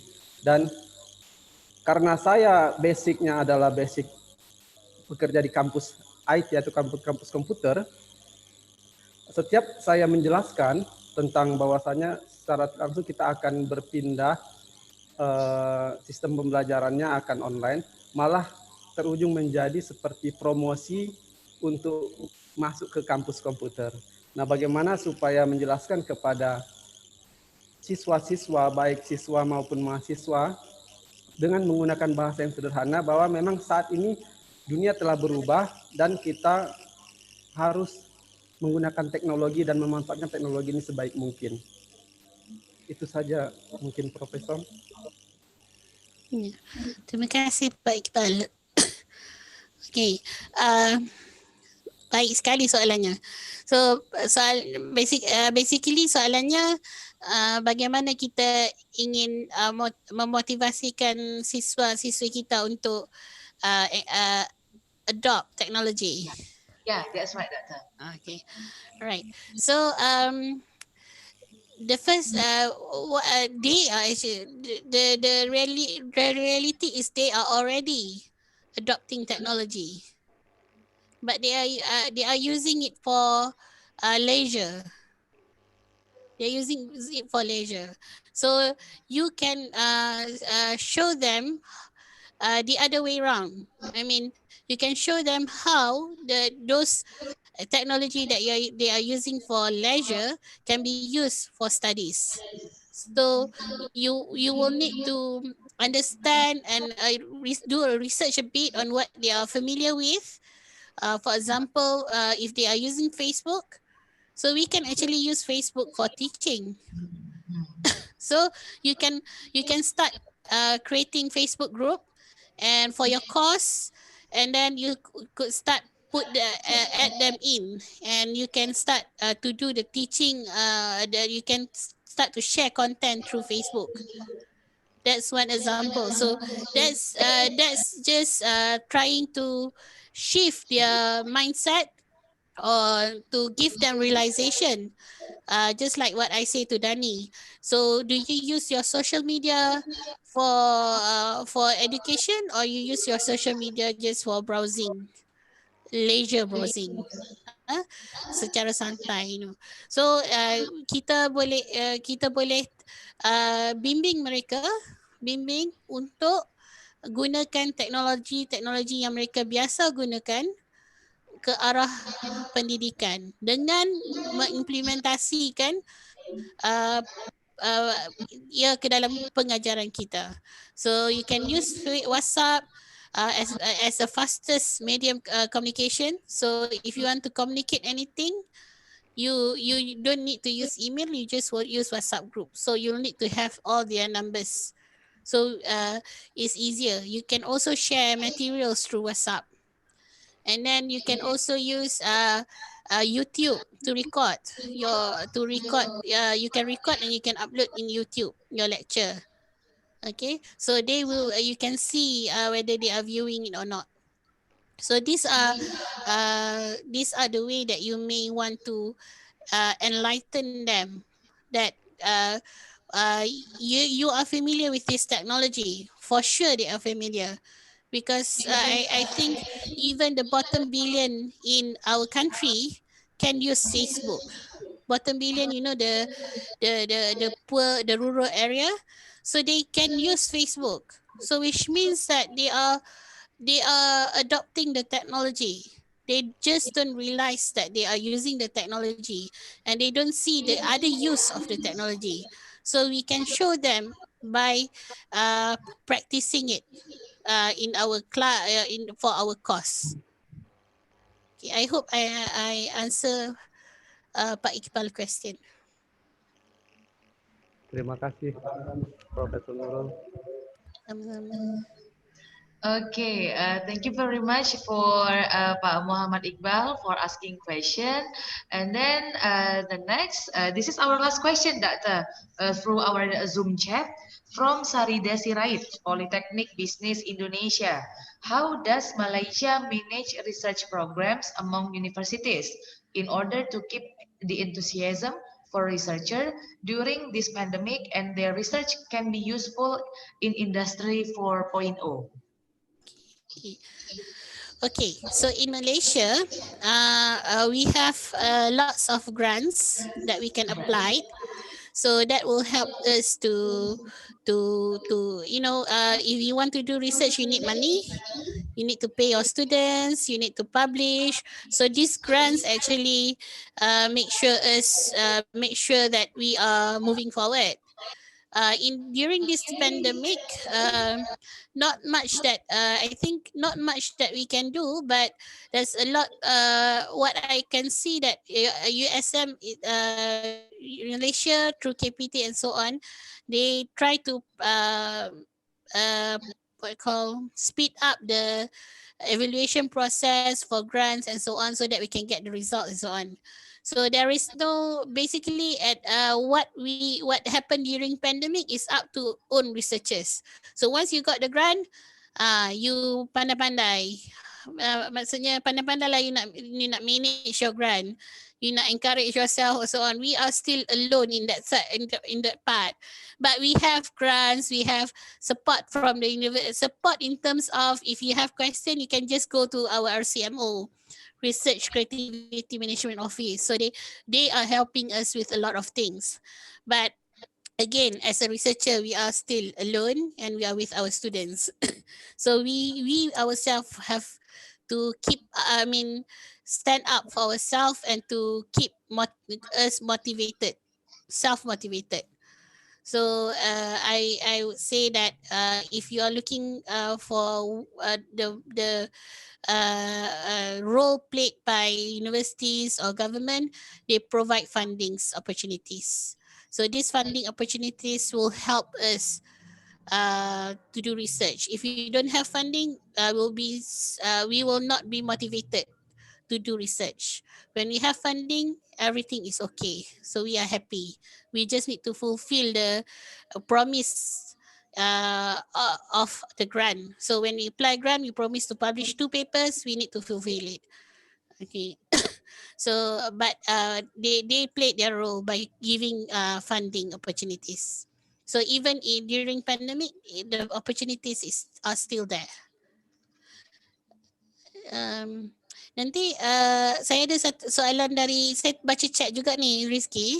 I'm Yeah. reading the chat. Yeah, I saw one question. Menurut Dr. Nurul, apa tantangan belajar online sekarang ini? Ada solusi cepatnya?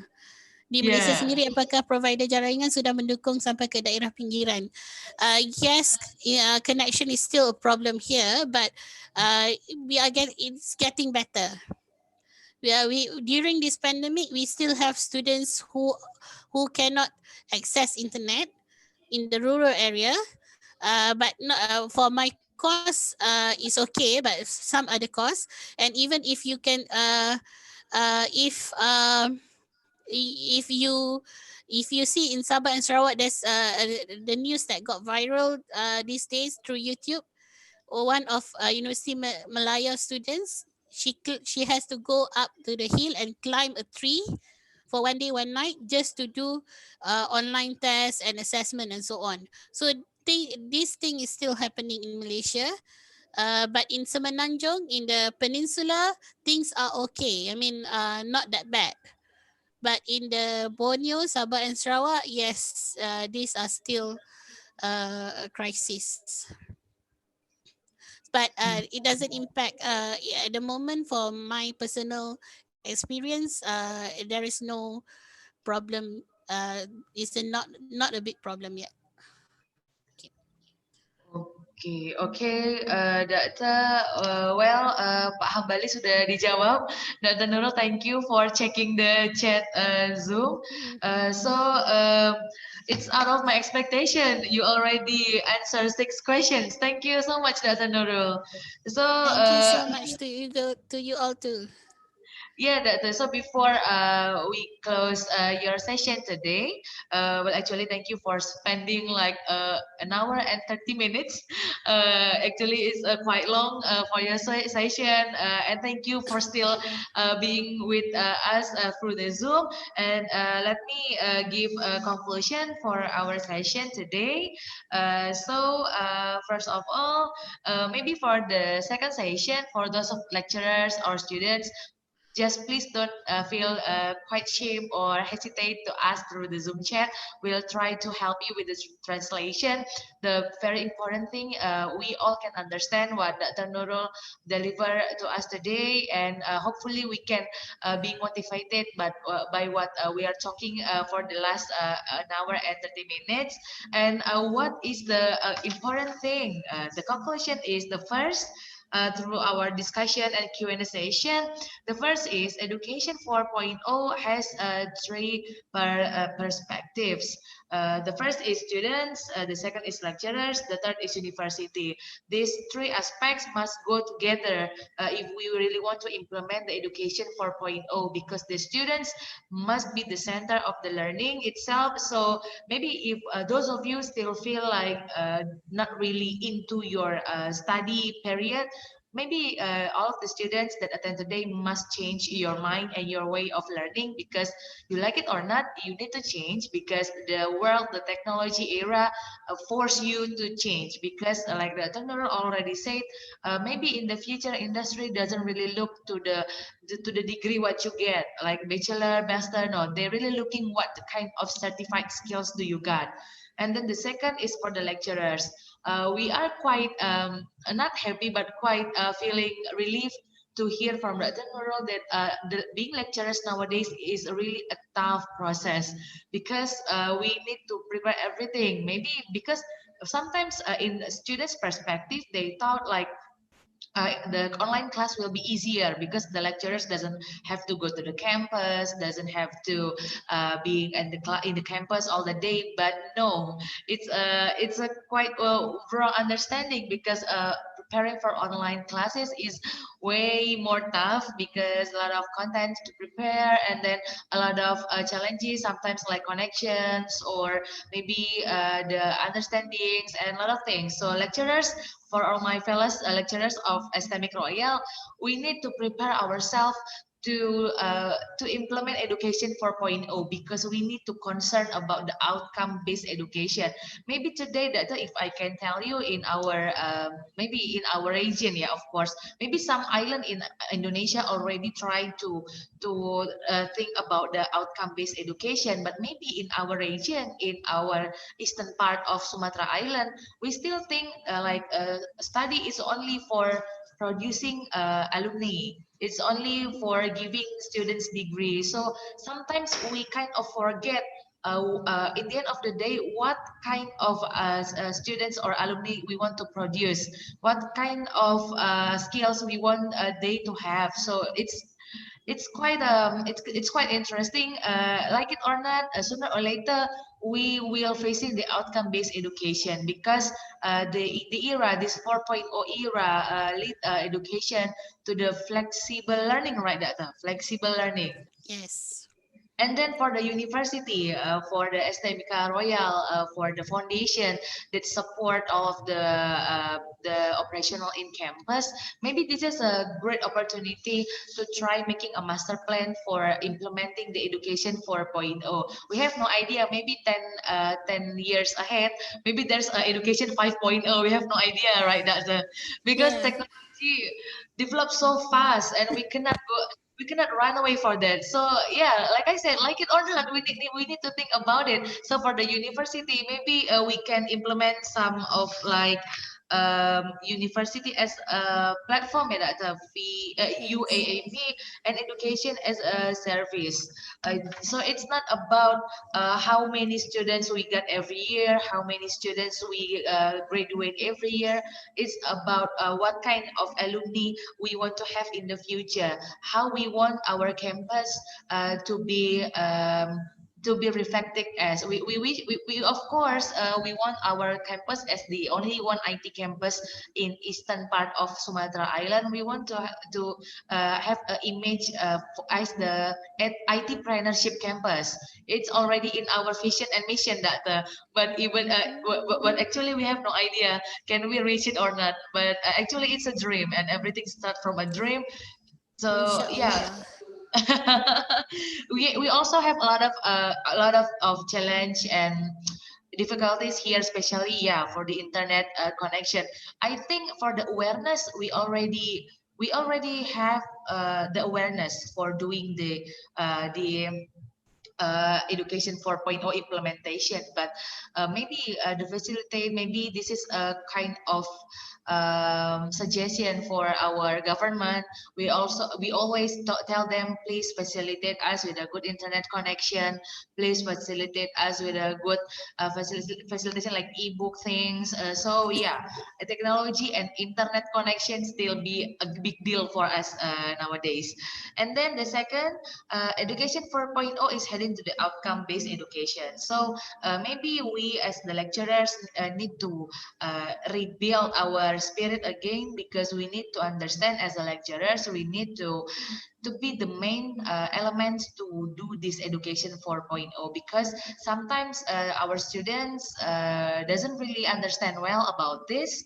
So hopefully as lecturers, even though it's tough, but I know this is a very best job in the world. Being a lecturers is a very best job. Why?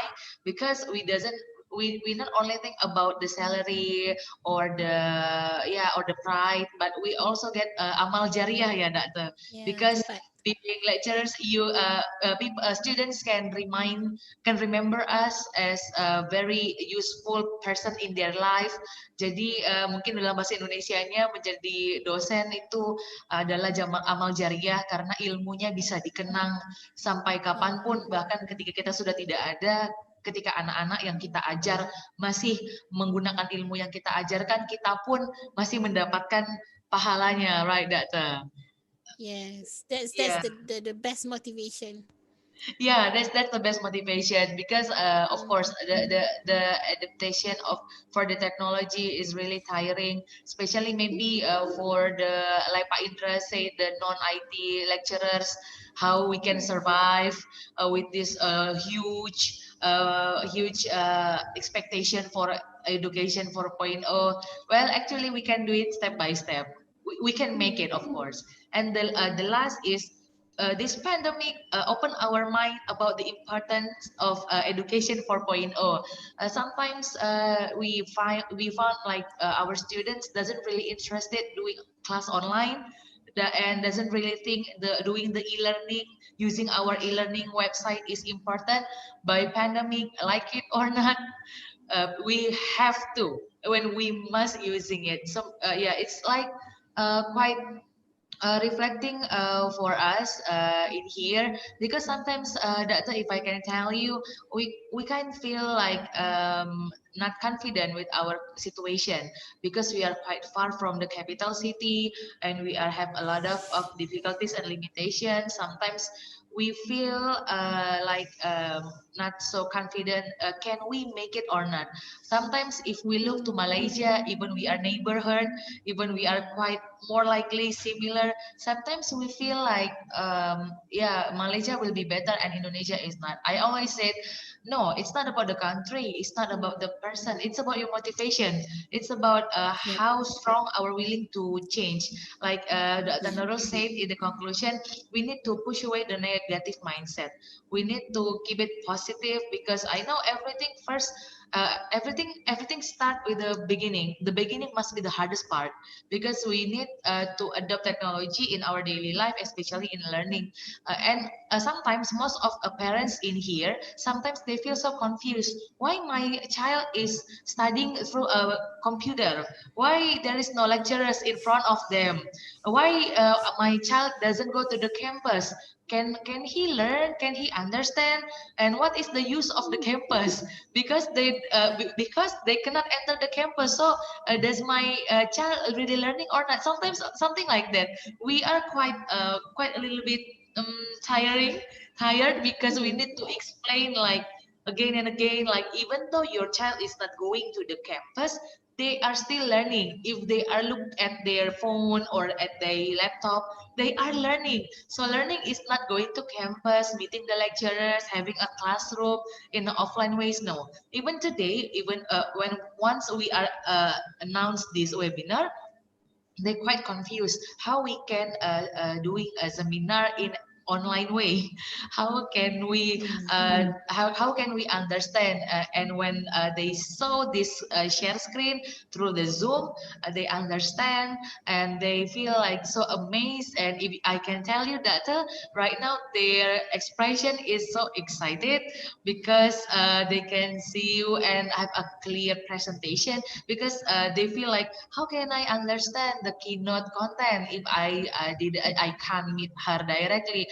And through this Zoom, finally they understand. And hopefully students, after you do this webinar, you can imagine what kind of online class would be like. So for the next semester, maybe students doesn't feel any doubt in your heart. Jangan merasa ragu lagi, jangan merasa khawatir, because online class, offline class, it will be just fine. It's just the same. It's just about the method. But the very important thing is you're willing. You are willing to do this class and to learn. Like Dr. Nurul said, it's all about students. Do you really want to learn it by yourself or not? We only can give you maybe project. We only can facilitate you, but the result must be depend on how good you're willing to do the learning period by yourself, something like that. So that I think it's our conclusion. I think it's our conclusion for today. So once again, maybe for all of our lecturers and students, please give applause for Dr. Nurul. Thank you very much for Thank you so spending, much. yeah, Thank for you. spending almost 2 hours, I think. That's almost around 2 hours. Thank you very much, Dr. Thank you Yeah. for the session. I really enjoyed the session and nice meeting you guys. I wish you guys all the best, insyaAllah. If ada peluang kita mungkin boleh berjumpa face to face.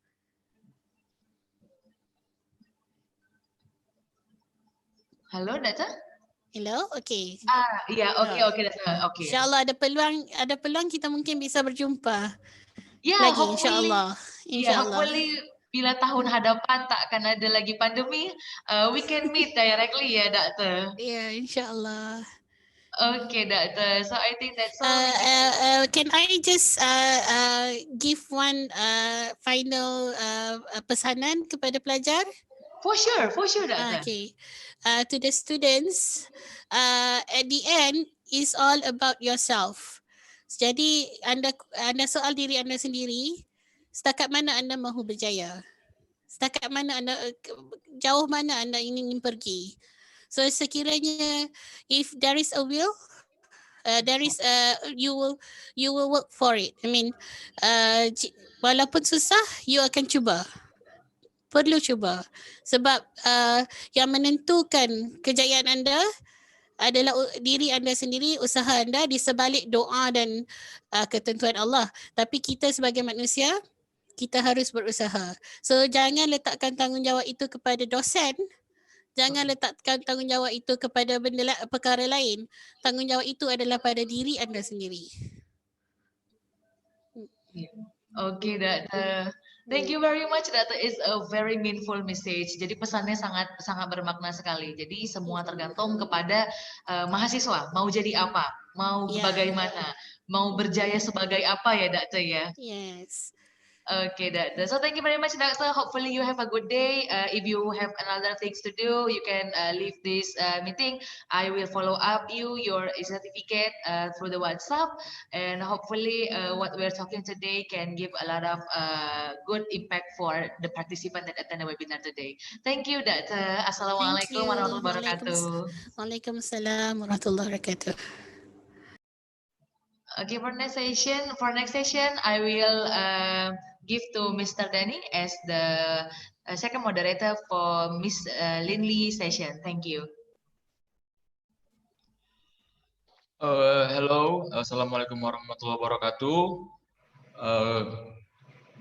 Good morning, everyone. Before I start talking, let me introduce myself. My name is Daniel Hamidi Lubis, and I will be your moderator for the second session. And I also would welcome our speaker, Miss Linley, PhD from Aju University, South Korea. And we already have her here. And then for the next, I'm going to explain about our speaker's CV.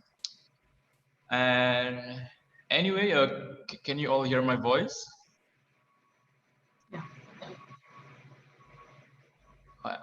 Pardon, can you all hear my voice? Is that clear or is not clear?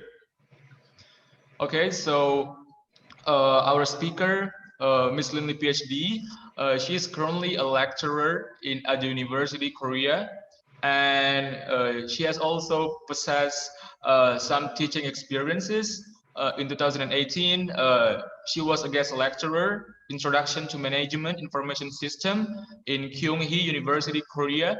And for now, she is a lecturer in Management Information Systems and Business Software at University, South Korea.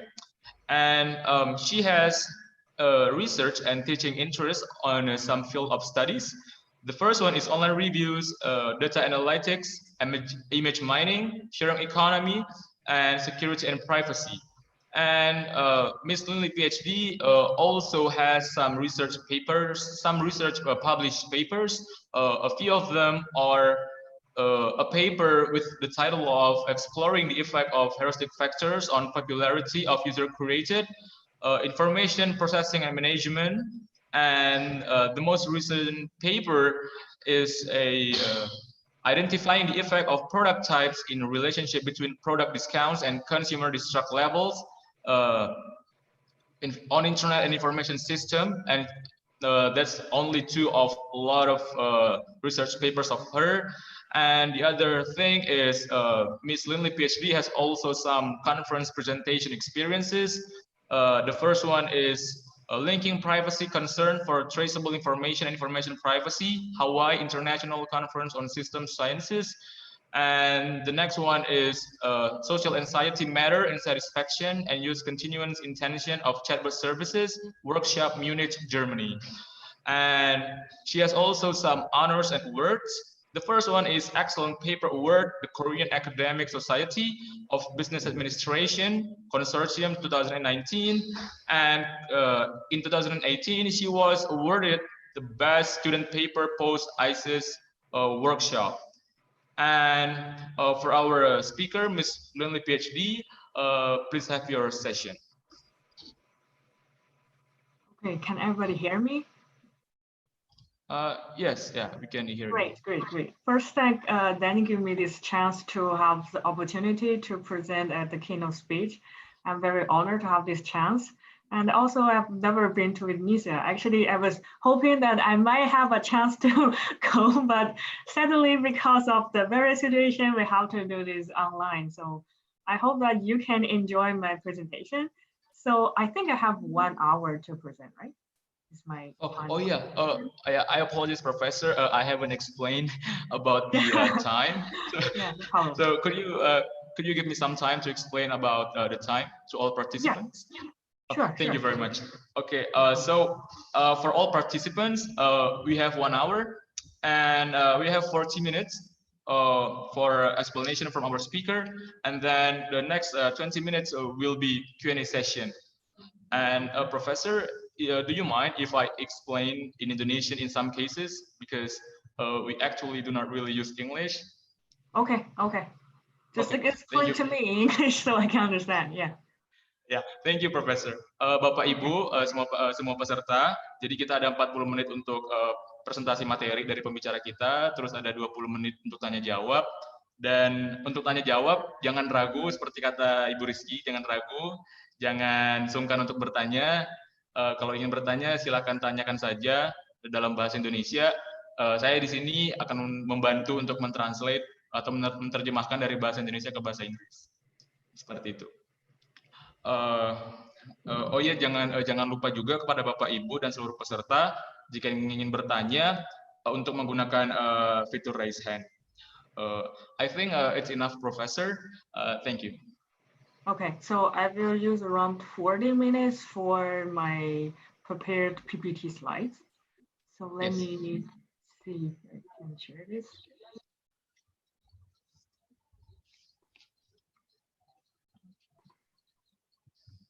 Okay, is the PPT slides available now? Can you see it? Yes, Professor, it's clear. Okay, great, that's great. Okay, so let's start it. My topic today is the role of information and technology in Industrial Revolution 4.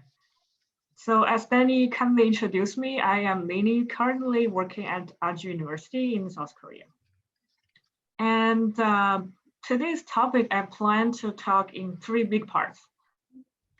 In the first part, I want to talk about the role of IT in the Industrial Revolution 4. And second, I want to talk about the role of IT in tackling the COVID-19 pandemic, because we are currently trapped in this pandemic, and I want to see how IT can help us to deal with this pandemic. And the third part, I want to talk about how the application of business software in some developing countries during the COVID-19 pandemic, because we are definitely need some business software because we cannot meet face-to-face. We need some business software to make it happen. Also, business software is one of my key aspect of my research. So I hope that I can share some of this information with you. Okay, so let's start with the first part, the role of IT in the Industrial Revolution. So before we talk about the 4th Industrial Revolution, let's go back and learn what is the thing about the Industrial Revolution. So what is the 4th Industrial Revolution? So this concept was actually raised in 2016 by the founder of the World Economic Forum, Klaus Schwab. So he wrote a book. So in the book, he mentioned what is the 4th Industrial Revolution. So in the book, he mentioned the 4th Industrial Revolution creates a world in which the virtual and the physical systems of manufacturing cooperate with each other in a flexible way at a global level. So based on my understanding, if we look back in the history of the Industrial Revolution, so in the first time we have the first industrial revolution. So at that time, used the steam. And in the second industrial revolution, we kind of evolved a little bit. So that's why we have electricity, we have electricity bulb, we have light, right? And around 90s, we started to have the computers. So we are keep moving forward. And by the third industrial revolution, we started to connect in kind of international way. And we have internet, we have phones. But in the fourth industrial revolution, we are become much more connected in, as founder of the World Economic Forum said, very flexible way in a very global level. So still, this concept may feel okay, a little bit not very concrete. So I want to use some examples to see what is actually the things happens in the industry, the fourth industry revolution. So as you can see, I write some examples here. So those are the things, those are the technologies that could be used in this industry revolution. So first of all, we have something like cloud computing, or we have some big data, and we have some augmented reality, or some robotics. So these are the technology we used to transform our industry, to transform the manufacturing. So we can call it something like the digital transformation. So we are definitely more involved from the third industrial. But still, let's look at in details what could be the technology that drive the changes for this industrial revolution. So the first thing I would like to talk about is, I think, a really hot topic recently is called artificial intelligence. I think you probably are very familiar with this concept too, right? So simply put, this AI to let computers to think like humans. So we let computers to recognize the complex patterns, and we let computers to process information and to help us make better conclusions and to help us make better recommendations. So this is what we are trying to achieve by using this artificial intelligence. And also, the AI can be used in many ways. So for example, we can use AI to spot some patterns in huge number of unstructured data. For example, if we human do it, we may take, for example, weeks or even months to analyze the data and to see if we can see some pattern between these data. But with AI, the first thing is they don't need to sleep, right? So at that point, they can just use 24 hours every minute and try to process the data and recognize the patterns inside the data. So they are way more powerful to process the information and try to help us make a better conclusion and make a better recommendation based on their learning results. And so by making my point more clear, I actually find this example in last month when I tried to organize these materials. It's the newest funding by MIT. So in their news, they are starting to use AI to identify a melody by studying a musician's body language. So I personally think it's a very interesting process. So that's why I want to share here with you. So by this AI, so it's developed by this MIT, IBM Watson, IB Lab. So it's happened in June 2020, which is last month. So they use the people's body movements to isolate the sound of the individual's instruments. So what does it mean? It means they don't need to actually hear what is the music they play. So they just by recognize the movement of the body. So as you can see, they play piano. So based on the finger movements of how they play the piano, they can identify which music, which melody they're playing, which is Beethoven or other people. So this is a very, very powerful way. So I think it's very interesting because based on our previous thinking, okay, we have to hear it, right? After we hear it, we can process it, right? But that is AI, they don't need to actually hear melody, they just see the body movements, then the AI can recognize the pattern. So I think this could be something developed into more and more advanced in the future, and AI can definitely do more things because they already can develop this technology based on this level. So personally, I think it's very astonishing how this AI tool has been developed so far. And another technology I would like to share is called blockchain.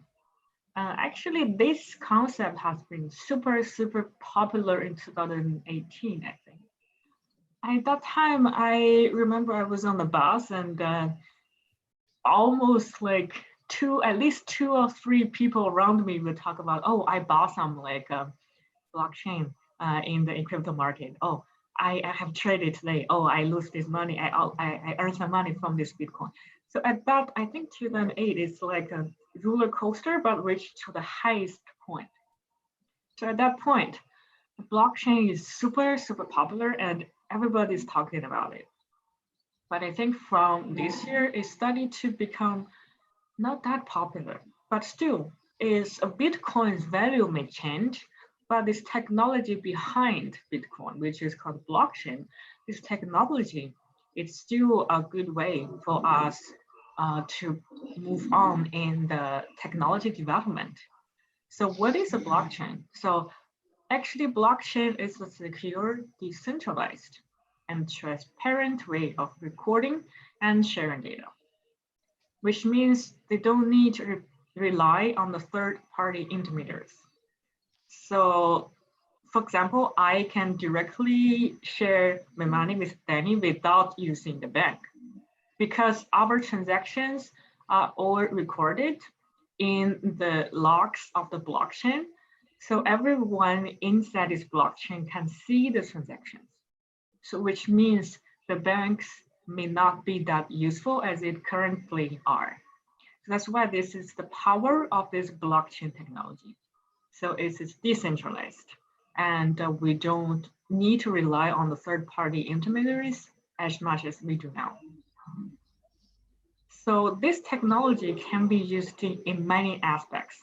So I did a little bit research. I'm not sure if it's really true, but based on my study, the average partners with the bank, Indonesia, for the rents using the blockchain. Is it correct? Is it really happening? And you feel free to talk to me in the chat, and then I may respond to your comments later. So based on my search, this is happened, and it's like a California-based blockchain firm. It's called Avast, and now it's a partnership with Bank Kayat Indonesia. So they are interested in boost the cross-border transaction across the Indonesia-Europe corridor. So this Everchain is a transaction system. They use the layer 2 blockchain on their Ethereum network. So they're not using Bitcoin, they are using Ethereum. So they are using this Ethereum network, and also they have a digital currency wallet, which is called Ever Wallet. So your money or your currency is stored in this Ever Wallet. And also you have an ID called Ever ID. It's a digital biometric identity system to help you identify yourself in this system. And also it used the token can be patched to the US dollar to make sure the currency is stable. So you will feel free to talk to me about this because I'm not really sure how it goes now in Indonesia about this like blockchain transmissions in the banks. And I will leave this topic to later maybe. And next technology I would like to talk about is called robotics. So this robotics can help you to use in the fields of manufacturing, health and safety, and human systems, a lot of things. Basically, it just helps humans to do things. And this is also the info I found last month about how you can teach robots to do your chores. I love it, honestly, because I hate doing chores, too much work. So this robotics can help you. Actually, you can teach the robots how to do it. For example, how to set a table or how to wash a dish. So you teach the robots how to do it, and then the robots will memorize it in the system, and it will do it by itself. So this is also a very, very interesting development of the technologies in the fourth industrial revolution. And I hope that this really works, so it can like liberate us from a lot of works that we don't want to do. Okay, so since the time is keep moving on, so let's go to the second part, the role of IT in tackling COVID-19 pandemic. So we have talked about what is IT's role in the industrial revolution. So in the most current situation, how does IT help in the COVID-19 pandemic? So let's go for some cases. So this is the actual happened cases that people are doing using the AI in the pandemic. So from the left side top, you can see the police officers in China are using the smart helmets to identify potential COVID-19 carriers. So how they can identify it? So as you can see on the right side top picture, this helmet is encrypted with a camera and also glasses for the thermal screening. So basically it can see people's temperature. If the people temperature is above 39 degrees, so they will spot this person and show this person may have the virus. And also they are using drones.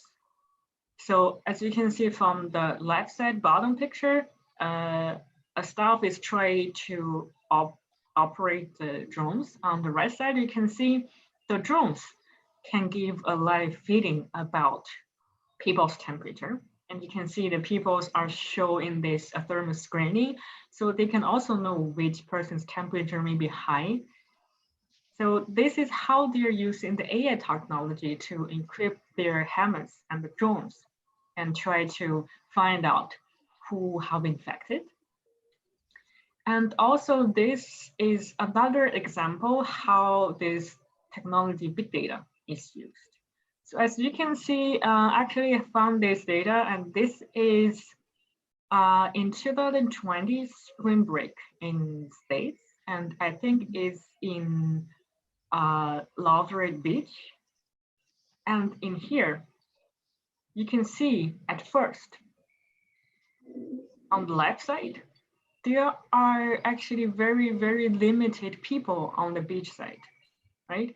So in here, as you can see, there are not much people in there. And let's assume that only 1 or 2 people may have the virus among these 56,000 people. But as you can see, after 2 weeks, this original 56,000 people has been spent all over America. So there are reach people of 870,000.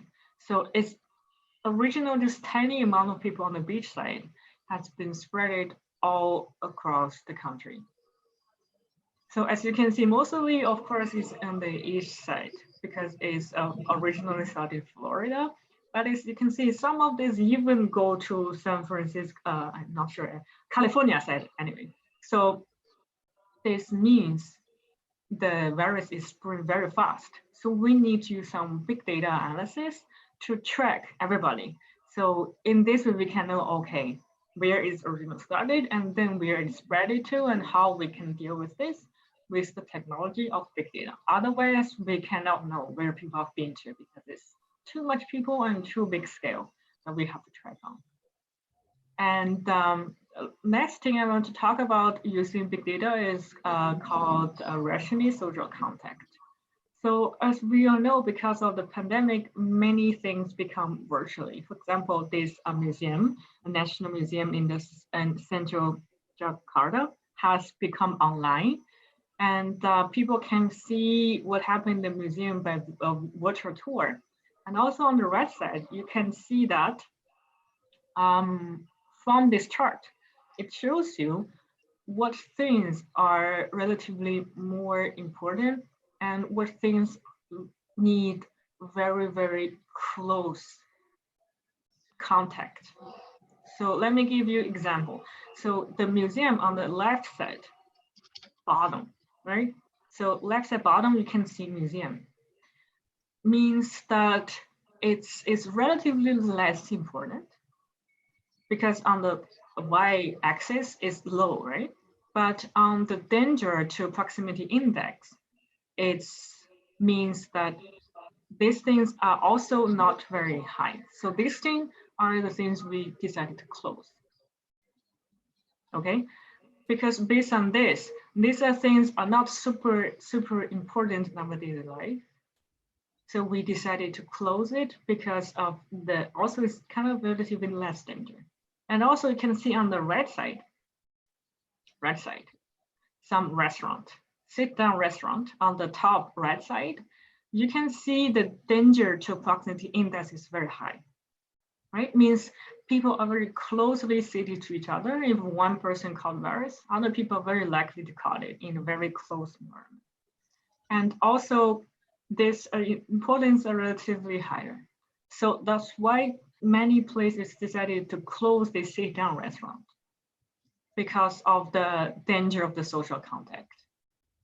So that's why we are using this big data and try to rationalize which of the things we should keep it open and which things we might need to close during the pandemic.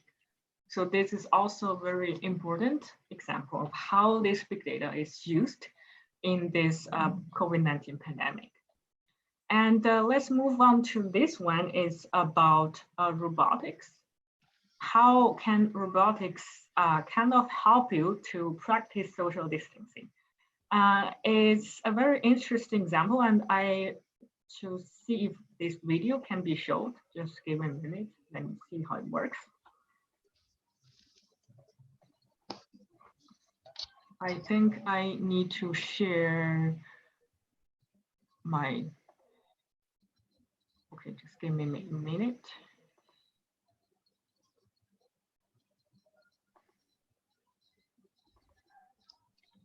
Okay, can you all see the screen now? Yes, Professor, but the video sound is not out yet. Okay, yeah, I should to turn on the sound. Let me see. Okay. You teach me last time. I will try to find it today. Great. Okay, I got it. Healthy. For your own safety and for those around you, please stand at least 1 meter apart. Thank you.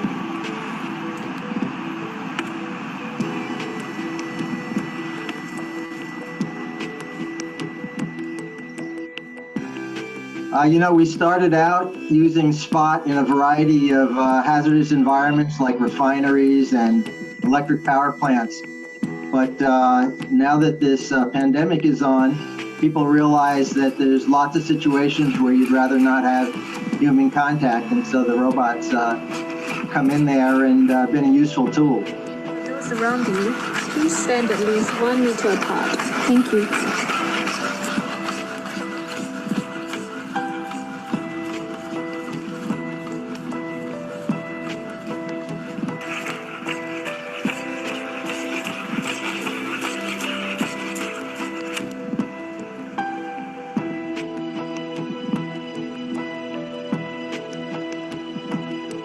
You know, the robot can operate itself, but a human can be at a station and steer it this way or that way. And they can also see the some of the imagery from the robot. You know, on its back, we have a camera that they use. So there's really a human making the decisions as to who to interact with in the case of the Singaporeans.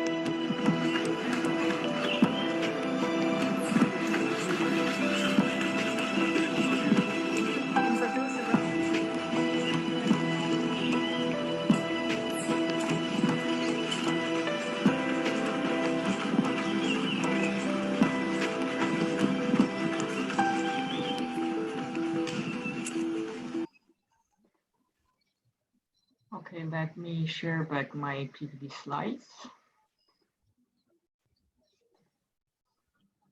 So as you can see, the robots are used to help people to practice the social distancing without endanger any human beings, because with robots, people just stay behind the screen. And also, robots can be used to disinfect the greater Boston food banks. So what that means, so just like clean the warehouse, or actually the food bank, because a lot of people lose jobs and they need food, but this need to be sanitized. So they are using the robots to do the job. I also have a small, okay, requesting.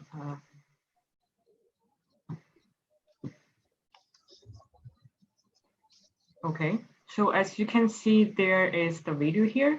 So we can also see a small video here of how these robots are doing with the food banks, how to clean the food banks.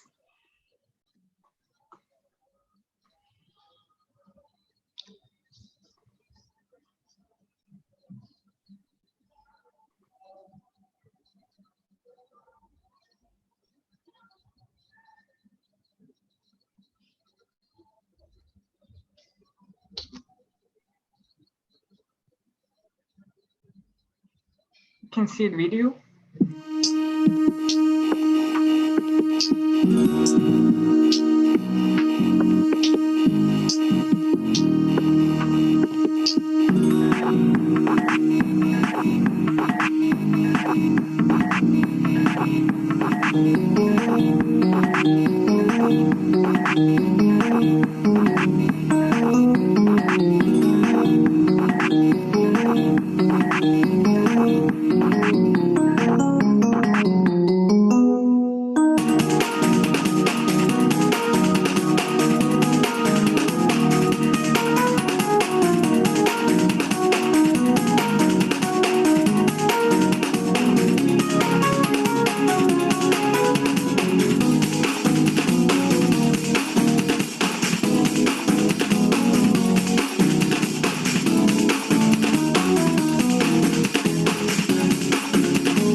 Okay, so as you can see, these robots can help to disinfect the food banks to make sure everything is clean and safe.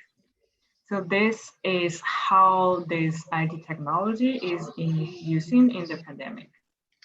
And the last part is how the application of business software can be used in developed countries during this pandemic.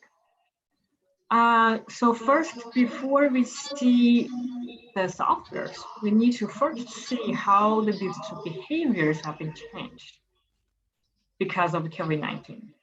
So of course, we have to do most of our things online. We watch TV online, we do our social media online, we video chat more, we do online shopping more, and everything has shifted from offline to online. So this is one of the major changes. And as to the softwares we use. So we are very familiar with the softwares, for example, Zoom, Google Meet, and Skype. We are currently using Zoom.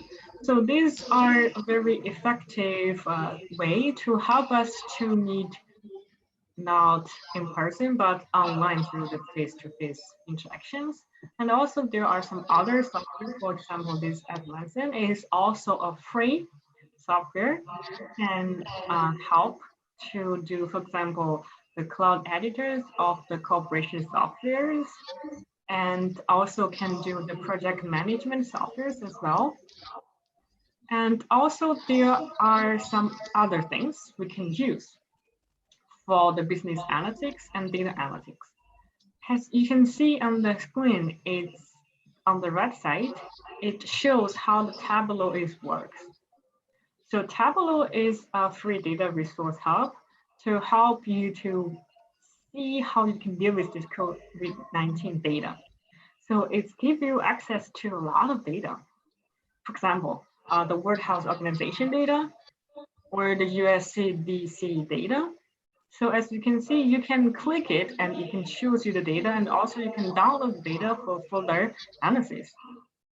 And as you can see, you can choose based on countries, based on a lot of categories, and you can get access to this data by using this software called Tableau. And also you can get similar data from IBM. So IBM have launched a new instance map of this COVID-19 data. So as you can see, all this data are also listed here. And as you can see, I actually checked the Indonesia case based on last month. I hope everything is working well in Indonesia. And then the company are using this. You can also use this data to do some analysis or build some interactive dashboards to do more advanced analysis. And also, this, except from business analytics, you can also try to build a digital storefront. And this website is called a MailChimp. So it helps you to provide some small business. So it gives you 5 years of custom domains. So it helps you to build a website online. So after 5 years, you pay around $24 per year to keep your domain name. And then you can also use their templates to try to build something of your own. And I think it's really, really helpful if you want to start from very small scale, because on the first 5 years, it's totally free. And also there are some other websites, very similar to the MailChimp. And this website is called GoDaddy. It's also a website and it's marketing free tools. It can help you to build your own online stores. So you can publish a website with unlimited pages. And also you can use your social media tools, email marketing, and a lot of things, including PayPal, into your website. So you can build a kind of a whole package on this website platform. And also, in the end, I want to see, okay, we know we have different kinds of software, but how we implement these softwares, how we actually make it work. So there are 3 things I want to mention. So the first thing I want to mention is we have to embracing this digital transformation during this pandemic and even beyond. So we cannot deny it. We cannot say, okay, maybe we'll wait 2 more months, we can go back to where we are. But honestly, I think things may not be the same anymore. So we have to embrace this digital transformation and maybe get ready to see something in the future as well. Also, as you can see, I insert a picture here. It's a little girl trying to see the data online of how people dealing with this pandemic, how the actual data is happening around the world in a map, and how the COVID-19 virus look like on her laptop. So this is maybe a future way we're dealing with technologies. We are dealing with the information and how we can proceed in the future. We never know, but this may be a possibility. And the second thing is we have to accelerate the implementation of innovative digital technology. So before when we already started, but now we have to fast forward. We have to be fast because there are so many things we need to use the digital technology, because we may have to do online scenarios more often than we thought. The last thing is to establishing multi-stakeholder partnerships. So we need to cooperate with other partners or other organizations so we can all together work hard to deal with the pandemic and deal with the future. Yeah, so this is my main topic. Hope I didn't pass the time limit. I think I made it in 40 minutes. And this is the end of my keynote speech. And thank you very much for listening. And I hope everybody stay healthy and safe in this pandemic. And hope maybe next year we can see each other in a more relaxed and offline setting. Yeah, that's all for my presentation. Thank you. Thank you very much, Professor, for a very interesting and comprehensive material. Thank you. And over here, to help other participants to understand, I'm going to explain about the kind of the conclusion of this session in Indonesian. Jadi Bapak Ibu, dari materi yang telah disampaikan tadi, ada 3 poin utama yang dijelaskan. Yang pertama itu ada the role of IT, Industry Revolution 4.0. Jadi peran dari industri IT di revolusi industri 4.0 ini. Jadi seperti yang kita ketahui, revolusi industri itu berevolusi dari abad ke-18 hingga ke-21. Dari awalnya kita pakai mesin uap, pakai steam, terus ada listrik, terus berubah menjadi computerized, computing, dan sekarang semua terintegrasi menjadi satu kesatuan yang utuh. Kemudian di part 2 itu ada the role of IT tackling COVID-19 pandemic. Jadi peran dari IT ini dalam menghadapi pandemi corona atau COVID-19. Nah, jadi seperti yang saya sudah temukan di sini, pembicara kita menjelaskan bahwa AI atau kecerdasan buatan, artificial intelligence itu telah menggantikan peran manusia di berbagai hal. Dan si AI ini juga dapat bertindak dan berperilaku seperti manusia. Oleh karena itu, sesuai dengan, sebenarnya ini sedikit sejalan dengan pembicara pertama kita, bahwa kita harus lebih dari mesin yang ada sekarang, sehingga kita perannya tidak tergantikan oleh mesin yang ada. Nah, kemudian ada ngomongin soal blockchain juga. Nah, sebenarnya blockchain ini juga sangat menarik, karena saya sendiri juga tidak terlalu paham dengan blockchain, tapi ada banyak sekali teman-teman saya yang menggeluti dunia blockchain ini. Kemudian di part 2 itu di peran dari IT dalam menghandle pandemik ini, yang pertama ada smart helmet. Jadi di Cina itu polisinya itu pakai helm pintar atau smart helmet untuk ngedetect siapa aja sih yang memiliki suhu badan di atas 39 derajat Celcius. Jadi dari smart helmet ini polisi dapat mengetahui dan melihat siapa saja yang berada di lingkungan itu yang suhu tubuhnya berada di atas rata-rata seperti itu. Kemudian selain smart helmet ada juga drone. Drone itu juga fungsinya sama kurang lebih dengan si smart helmetnya. Kemudian ada beberapa contoh alatnya juga. Kemudian tadi kita juga nonton video tentang gimana robot membantu pemerintah Singapura dalam men-tackle atau menghadapi COVID-19 ini. Jadi tadi ada robot yang seperti anjing ya, jadi kayak robot dog. Nah, dia itu patroli di sekitar lingkungan rumah kita. Terus dia tuh mendetek siapa-siapa aja orang-orang yang berkumpul dalam jumlah yang banyak, kemudian mengirimkan pesan kepada orang-orang itu untuk tidak berkumpul dan sebagainya. Kemudian ada juga robot yang bisa ternyata membantu kita membersihkan rumah seperti itu. Jadi kita tidak perlu ngepel, tidak perlu nyapu. Jadi ternyata ada robot yang bisa cleaning, yang bisa membersihkan rumah, gedung, pabrik, sehingga memudahkan pekerjaan manusia seperti itu. Nah, jadi sekian terkait dengan materi hari ini. Jika Bapak Ibu ada pertanyaan, silakan ditanyakan. Dan ya, di sini yang mendapat giliran pertama. Okay, so for the first participant asking is Pak Andi. Kepada Pak Andi, dipersilakan untuk bertanya.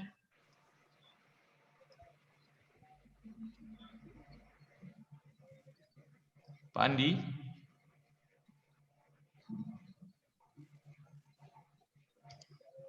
Halo, Pak Andi?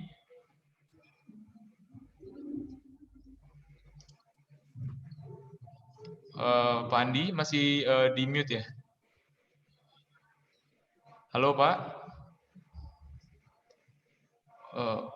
Oke, since oke. Ya gimana Pak? Sudah? Udah Pak. Oke, good day ma'am, Lily. I want from the positive impacts has been compared. I would like to ask what the negative impact is to that.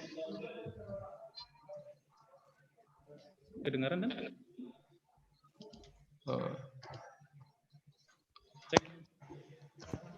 Professor, can you hear his question? I cannot hear it. Okay. Oh. I know from your positive impact that has been conveyed, but I would like to ask what the negative impact is now today. Pak, maaf Pak, boleh diulang dalam bahasa Indonesia Pak supaya saya bisa bantu Pak?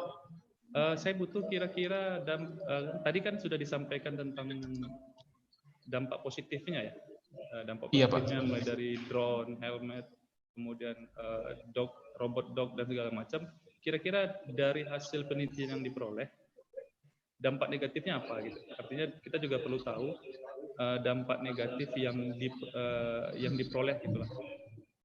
Oh, berarti kurang lebih dampak negatif dari penggunaan teknologi di masa pandemi ya Pak? Ya, ya.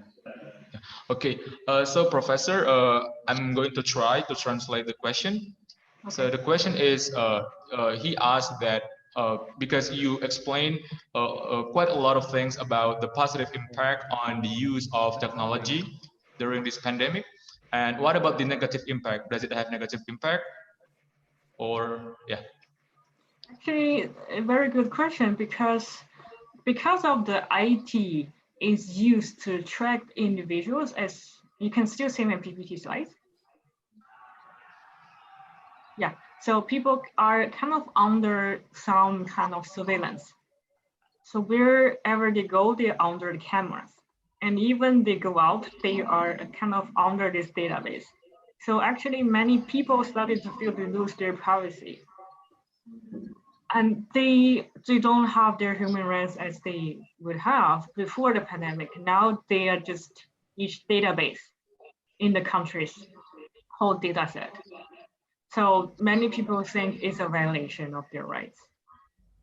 And actually it's a debate in states, and also there are a lot of protests of people about this. So people think, why I have to be kind of the slave of the technology? Why I don't live as freely as before? So this is a big issue now. And also, I personally think this is one of the reasons why states and some countries cannot control this very well, because some people don't like it, against it. They think it's a control of them. They don't like it. So they don't want the government to use the technology to kind of surveillance them. But in the end, it's a good way to help track the data, but still, we cannot have it both. So it's kind of a dilemma. We have to choose one. So this is, I think, the kind of dark side of this technology. Yeah, so Professor, honestly, I didn't really get your point before you started to explain about the protest. Would you explain about your explanation in the first part? Thank you. Yeah, no problem. So it's like government are trying to use the technologies. As we talk about in the presentation, they use some, like, for example, these helmets or drones to surveillance you, to see you, even you're walking on the street, right? And as you can see here, they kind of track your data. You're at the shopping mall, or you're at the beach, or you are staying at the office. Your data are all tracked, right? Because the government needs this data to see who has been near some cases, or who has been far away from the cases, or who has been near this patient in the last 2 weeks, or who has not. So in this way, the government can try to control the virus, but individuals lost their privacy. So everything you do is under the government's surveillance. So government see whatever you do. And so that's why many people don't like it. They think it's a violation of their privacy. They don't do whatever they want to do. So this could be a bad thing or the dark side of this technology. Yeah. Thank you very much for the answer, Professor. Then I'm going to try to translate your answer in Indonesian so everyone can understand about the answer. Jadi kepada Pak Andi, seperti yang saya pahami dari pembicara kita bahwa beliau menyebutkan pemerintah Cina itu menggunakan AI ini untuk melihat persebaran pasien COVID, terus melihat apakah suhu tubuhnya melebihi batas atau tidak, terus melihat lokasi mereka apakah berjauhan dengan lokasi COVID atau tidak. Nah, tapi kita kehilangan privasi kita. Tetapi banyak orang merasa merasa privasinya itu udah dikontrol sama pemerintah seperti itu. Jadi itulah kenapa banyak orang yang tidak suka dengan penggunaan teknologi di masa pandemi ini. Tapi tidak dipungkiri juga teknologi ini membantu sekali, membantu pemerintah dalam nge-track atau melacak persebaran COVID seperti itu. Jadi kayak memang seperti yang saya pahami Pak, penggunaan teknologi ini memang seperti dua mata pisau. Jadi ada positifnya, ada negatifnya seperti itu Pak. Apakah sudah menjawab Pak kira-kira Pak? Okay, thank you. Yeah. Okay, so for the next question, it is from Pak Afdal. Pak Afdal, boleh Pak dinyalain mic-nya Pak? Ya. Halo, selamat siang. Siang Pak. Selamat siang, Prof. Pertanyaannya, di masa pandemi ini kita tahu semua beralih serba online, termasuk salah satunya adalah e-commerce. Bahkan kalau kita buka hampir setiap sosial media, isinya rata-rata belanja online, turun online. Nah, itu yang kebanyakan sekarang. Nah, pertanyaannya, penerapan dari big data di e-commerce, kemudian apakah dalam penerapan big data ini banyak terjadi nggak penyalahgunaan data konsumen? Karena kita tahu rata-rata para pengguna dari online ini mungkin mereka tidak paham masalah security data mereka, apakah bisa saya gunakan. Karena beberapa hari kemarin saya pernah ditelepon sama kawan, tiba-tiba ada orang minta tolong dong isikan datanya email ini ada bantuan pemerintah katanya. Nah, apakah di sini penggunaan big data dalam e-commerce ini sangat membahayakan atau membahayakan tapi tidak terlalu artinya proses untuk mendapatkan data orang ini panjang gitu, tidak mudah aja gitu. Nah, kira-kira seperti itu. Berarti Pak kira-kira karena sekarang lagi pandemi dan banyak e-commerce yang merubah sistem bisnisnya dari offline menjadi online, dan apakah perubahan ini tuh dapat membahayakan data konsumen seperti itu ya Pak? Iya. Oh oke Pak, ya, terima kasih Pak. Ya. Yeah. So Professor, he was asking that because it's been a pandemic situation,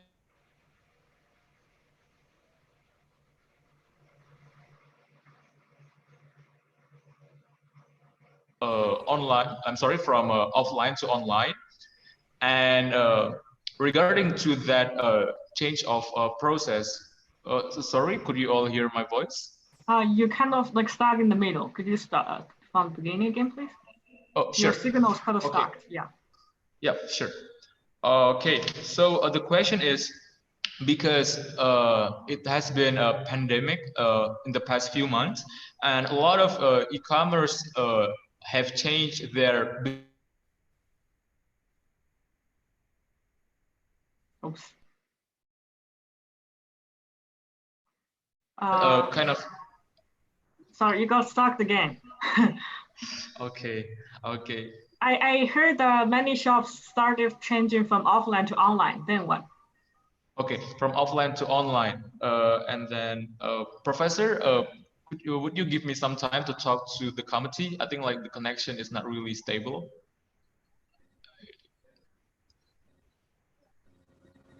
Sorry? Yeah, I think I need to talk to the committee first. Would you give me some time to do that? Thank you very much. Yeah, no problem. Yeah.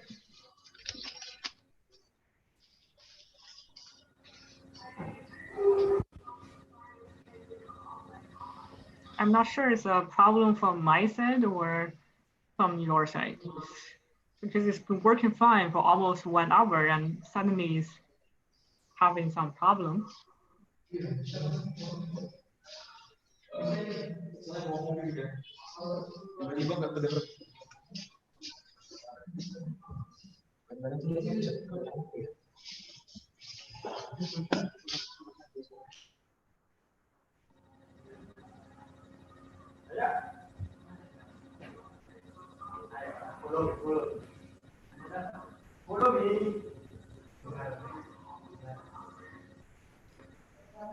So Professor, could you hear me?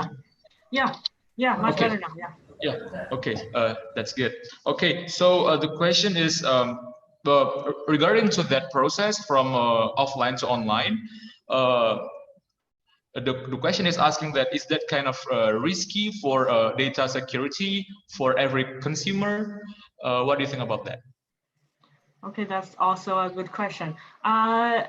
Actually, I personally think it's a trend, because this pandemic may last for some time longer than we expected. Because this in Korean case, it has been much better from last month, but suddenly from last week, they are starting to have more than 200 patients every day again.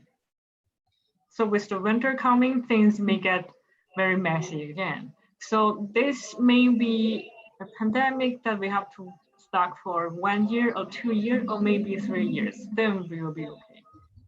So this may stay longer, so we may have to think of the things that work. So we have to change from offline to online to survive. Otherwise, the shop is not operating. So we have to figure out a way to survive in this time. So that's why we may have to have no choice but to do this business online. And of course, there may be some potential problems. The consumer's data may be loose, or there may be some privacy issues or some surveillance issues. It's true. And also, if you lose the data, maybe the customer data also lost as well. But that's why I think it is very important to find a very stable website. Or you can start with a small scale and do not include too much data in the first place. So, because when you first start, you don't have a lot of funds to invest in your business, right? So you can start with pretty simple version and try to use less data. So it is within your control. So you're not doing too much things you cannot control. And then after a while, after your business started to get better, and after you started to make profits, then you have to upgrade your website. You have to update your security. So in this way, you can make sure the data of your customers, data of your transactions is safe. And also, I think it's important to use some online paying system that is very stable. Maybe for PayPal or some other Indonesia version of that, so you can make sure at least the money transaction is safe. So in this way, you are guaranteeing very basic. So at least the customer pay and then you know it, and then the products can be delivered. So this is the thing you have to make sure. And other things you can develop in the process. And when you make more profits, you update your system and you strengthen your security. Okay, thank you very much, Professor. So I'm going to try again to translate the answer to everyone here. Jadi Pak, seperti yang saya pahami dari jawaban pembicara kita, nah emang tidak bisa dipungkiri karena situasi kita sedang pandemik dan sudah pandemik sejak beberapa bulan terakhir, jadi mau tidak mau e-commerce harus merubah sistem atau mungkin proses penjualannya dari offline menjadi online. Tujuannya agar tidak terjadinya penurunan keuntungan yang signifikan, Pak. Nah, selain itu, tips dari pembicara kita agar data pribadi konsumen tidak terdeteksi oleh pihak-pihak yang tidak bertanggung jawab. Jadi yang pertama itu useless data, Pak. Jadi artinya menggunakan data yang sedikit. Jadi itu menurut pembicara itu mengurangi kemungkinan terjadinya pencurian data pribadi, Pak, seperti itu. Karena ditambah juga jika e-commerce-nya itu masih berusia muda, nah berarti kan modal yang tersedia juga masih sedikit dan wajar apabila data yang digunakan untuk untuk misalnya untuk dimasukkan oleh konsumen ini tidak terlalu banyak untuk mengurangi pencurian data, Pak. Seperti itu. Kemudian tips yang kedua adalah menggunakan online payment system. Jadi tadi pembicara kita menyarankan untuk menggunakan online payment system seperti PayPal, mungkin kalau di Indonesia mungkin ada OVO, ada GoPay seperti itu, Pak, untuk mengurangi terjadinya pencurian data oleh oknum yang tidak bertanggung jawab, Pak. Seperti itu, Pak. Apakah sudah menjawab, Pak? Ya, sudah. Oke, thank you, Apakah Pak. sudah? Thank you. Yeah. Next question is from Ibu Dewi Anggraini. Kepada Bu Dewi, boleh di-unmute, Bu, mic-nya, Bu.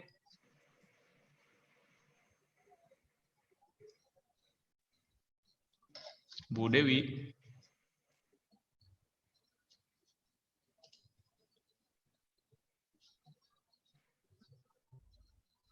Halo, Bu Dewi.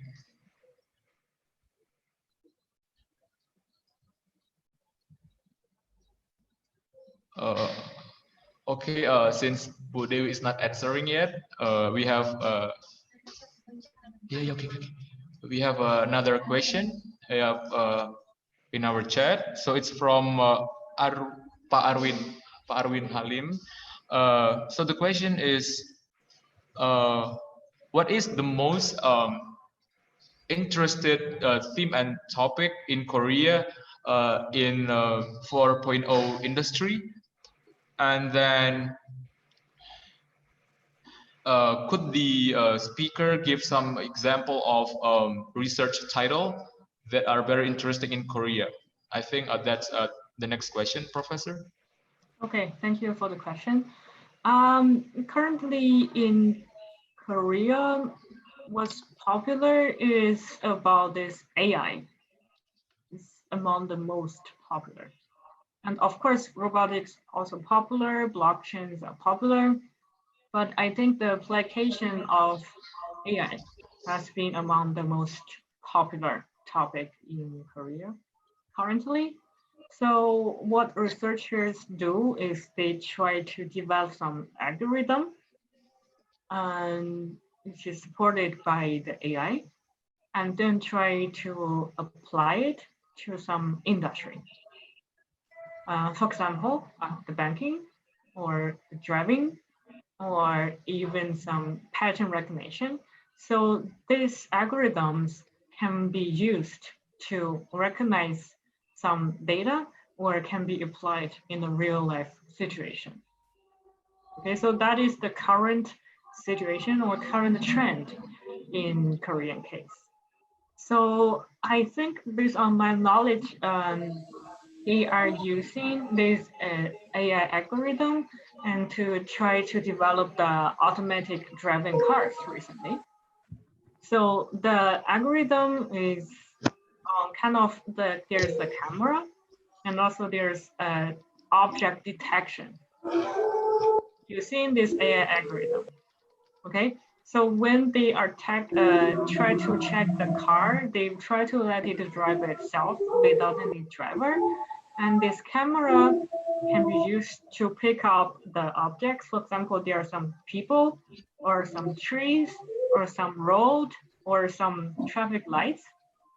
So the camera pick up the signals, and this AI-driven algorithm can kind of recognize which object they have to stop the car. For example, if there's a people in front of it, this algorithm detects it and say it has to stop. Okay, and then if there are some trees on the side, and then this algorithm detect this as a tree, and then they let this car continue to drive. So this could be a very interesting research topic, how this AI can be applied to many industries, such as this automatic driving. So this AI technologies can really make some difference in the real life scenarios. So that, I think, answer this question. Thank you. Okay, so the translation of the answer is briefly about the topic on AI and blockchain. And one of the example is that the use of automatic car. Jadi salah satu topik yang paling menarik di Korea adalah kepada Bapak Arwin. Topik yang menarik adalah penggunaan AI di Korea dan penggunaan blockchain. Jadi salah satu contohnya adalah penggunaan mobil otomatis yang ada di Korea, dan mobil otomatis ini sangat bermanfaat bagi masyarakat Korea. Jadi itulah mengapa topik ini sangat menarik seperti itu. Okay. Kemudian, then for the next question, for the last question is from Bu Dewi, Ibu Dewi Anggreni. Kepada Ibu boleh di unmute. Baik, salam. Halo? Ya, halo. Halo. Terima kasih atas kesempatan yang sudah diberikan. Ingin menanyakan pendapat saja. Menurut Miss Linli, hai. Hai, nice to meet you. Oke, bagaimana pendapat Miss Lili mengenai pendidikan? Bagaimana mestinya sistem pendidikan kita agar mampu bersaing dalam menghadapi revolusi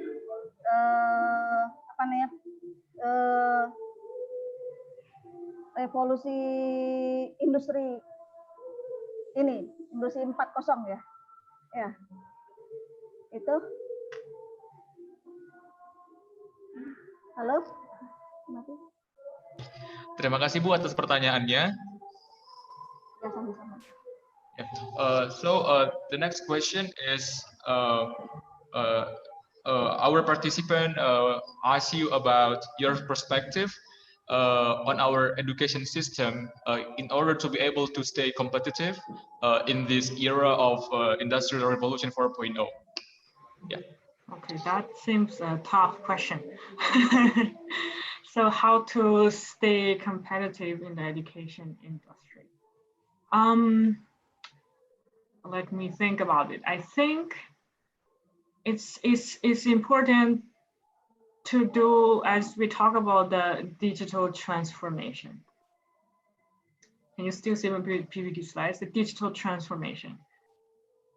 Because we have to accept that we may have to move many things from offline to online. So we have to develop a system that can help us to continue to provide good quality of education, even through its online platform. I think this is the key thing we need to keep in mind, so we can kind of get competitive advantage in this like digital industry or in the pandemic area. Because we have to talk about flexibility and we have to talk about global, right? So that's right. If we can do the education online, then we can do very well the flexible part, right? And also, I think if we can also kind of have more cooperation with universities from other countries, for example, Korea or Japan or Malaysia.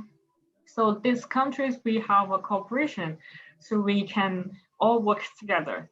And also because we are doing online, actually the geography distance is not a problem anymore, because as you can see, we are in different countries, but we still talk online in this platform. So it doesn't matter about the geographic difference where we are physically anymore. So if we can have more cooperations and participants from other countries, it can also help us to be more compatible. And I think the third thing we can do is try to implement more like information or technology-based courses. So yeah, it is true that you don't need a class to learn this. You may still do some like online learning themselves. You can go to some other online academy or provided by some other universities. Some Harvard University even provides some courses as well. But I think we have to become more technology oriented. We have to have more technology related courses.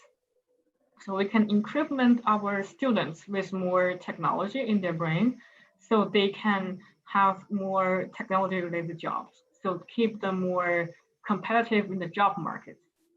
So that is also another way that we can keep our education at a good level. So this is the three things I think about regarding your question. Hope it's a good answer. Thank you. Thank you for the answer, Professor. Jadi Bu, jawaban dari pembicara kita, beberapa tips dan trik agar sistem pendidikan kita dapat bersaing di era industri 4.0 ini adalah yang pertama, kita harus mampu melaksanakan online education system. Jadi sistem pendidikan kita harus bisa dilaksanakan secara online. Tujuannya apa? Supaya kita bisa bersaing di tengah pandemi ini, karena pandemi ini kan mengubah segala sendi kehidupan manusia ya, termasuk belajar baik di SD, SMP, SMA, SMK, kuliah seperti itu. Jadi dengan adanya sistem pendidikan online ini juga dapat dapat memungkinkan siswa itu untuk tetap mampu menambah pengetahuannya, tetap mampu belajar, tetap bisa mendapatkan pengetahuan walaupun kondisi sedang pandemi. Kemudian yang kedua, bekerja sama dengan universitas internasional. Tujuannya adalah untuk kita supaya bisa belajar bagaimana sih universitas di Korea, universitas di Malaysia, universitas di Cina dalam melaksanakan sistem pendidikannya, bagaimana kurikulumnya, bagaimana dosen itu bisa dekat dengan mahasiswanya, bagaimana memberikan materi pembelajaran yang baik, pengalaman yang tidak bisa dilupakan gitu oleh mahasiswanya seperti itu. Kemudian yang terakhir yang saya pahami dari pembicara kita adalah kita mengikuti banyak online course, misalnya sertifikasi online, mungkin juga ada online academy yang lain seperti itu. Jadi yang saya lihat di sini adalah kita harus terbuka dengan teknologi, kita juga terbuka dengan sistem pendidikan di negara yang lebih maju dari Indonesia seperti itu. Apakah sudah menjawab, Bu? Ya, terima kasih, Bu. Okay, I think we have come to the end of our session, and then for a brief, I'm going to tell everyone, every participant about the conclusion of this session. So the conclusion is that we cannot ignore that IT is a very critical point currently. That's why we have to open our eyes, we have to open our mind, we have to be more aware to technology, especially the last few months we have been experiencing COVID-19. That's why we must be more open-minded to IT, because IT can actually reduce the the pain of COVID-19 to us, because COVID-19 is a very painful, it's a very it's very dangerous. And then the last one is that we can leverage, we can utilize some specific application to improve our economy during this pandemic, because there are a lot of applications, there are a lot of software like web developer, marketing application, project management application. So we have to, as I said before, open our eyes. We have to keep improving, so we can, we can grow up bigger. We can do better, especially during this pandemic of COVID-19. The last word, I would like to thank you for our honorable, our beloved speaker, Miss Lindley, because Miss Lindley was actually my lecturer when I was doing my exchange program at University South Korea. And I learned a lot from her. I learned a lot from her class of business software.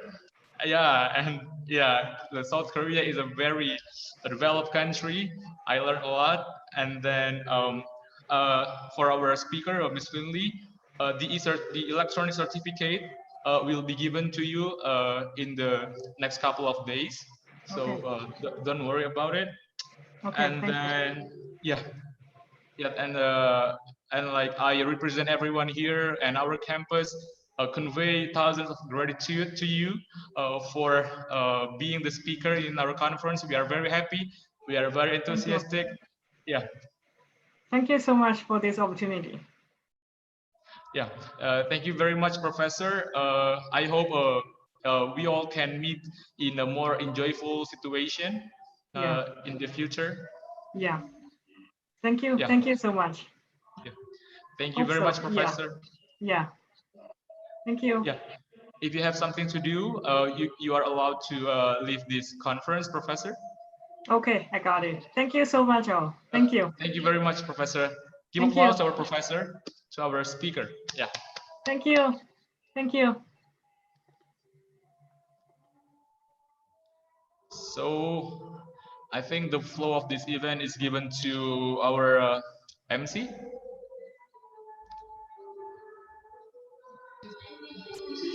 Thank you, Mr. Denny. Yeah. So our participants, now we are already at the end of the event.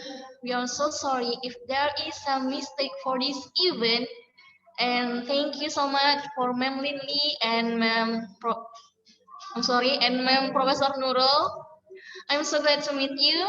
For our committee participants, thank you for joining us for today's international seminar. I hope you enjoy it and see you next time.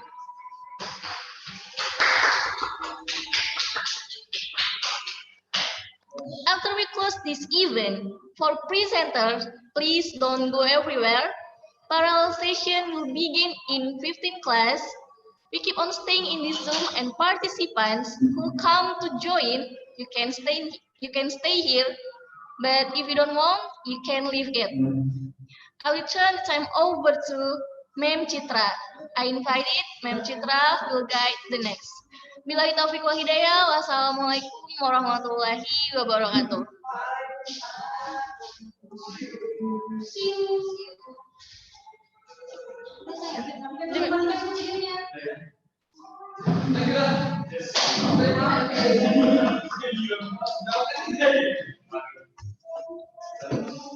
Udah ya, aktifin kameranya aja. Mana udah?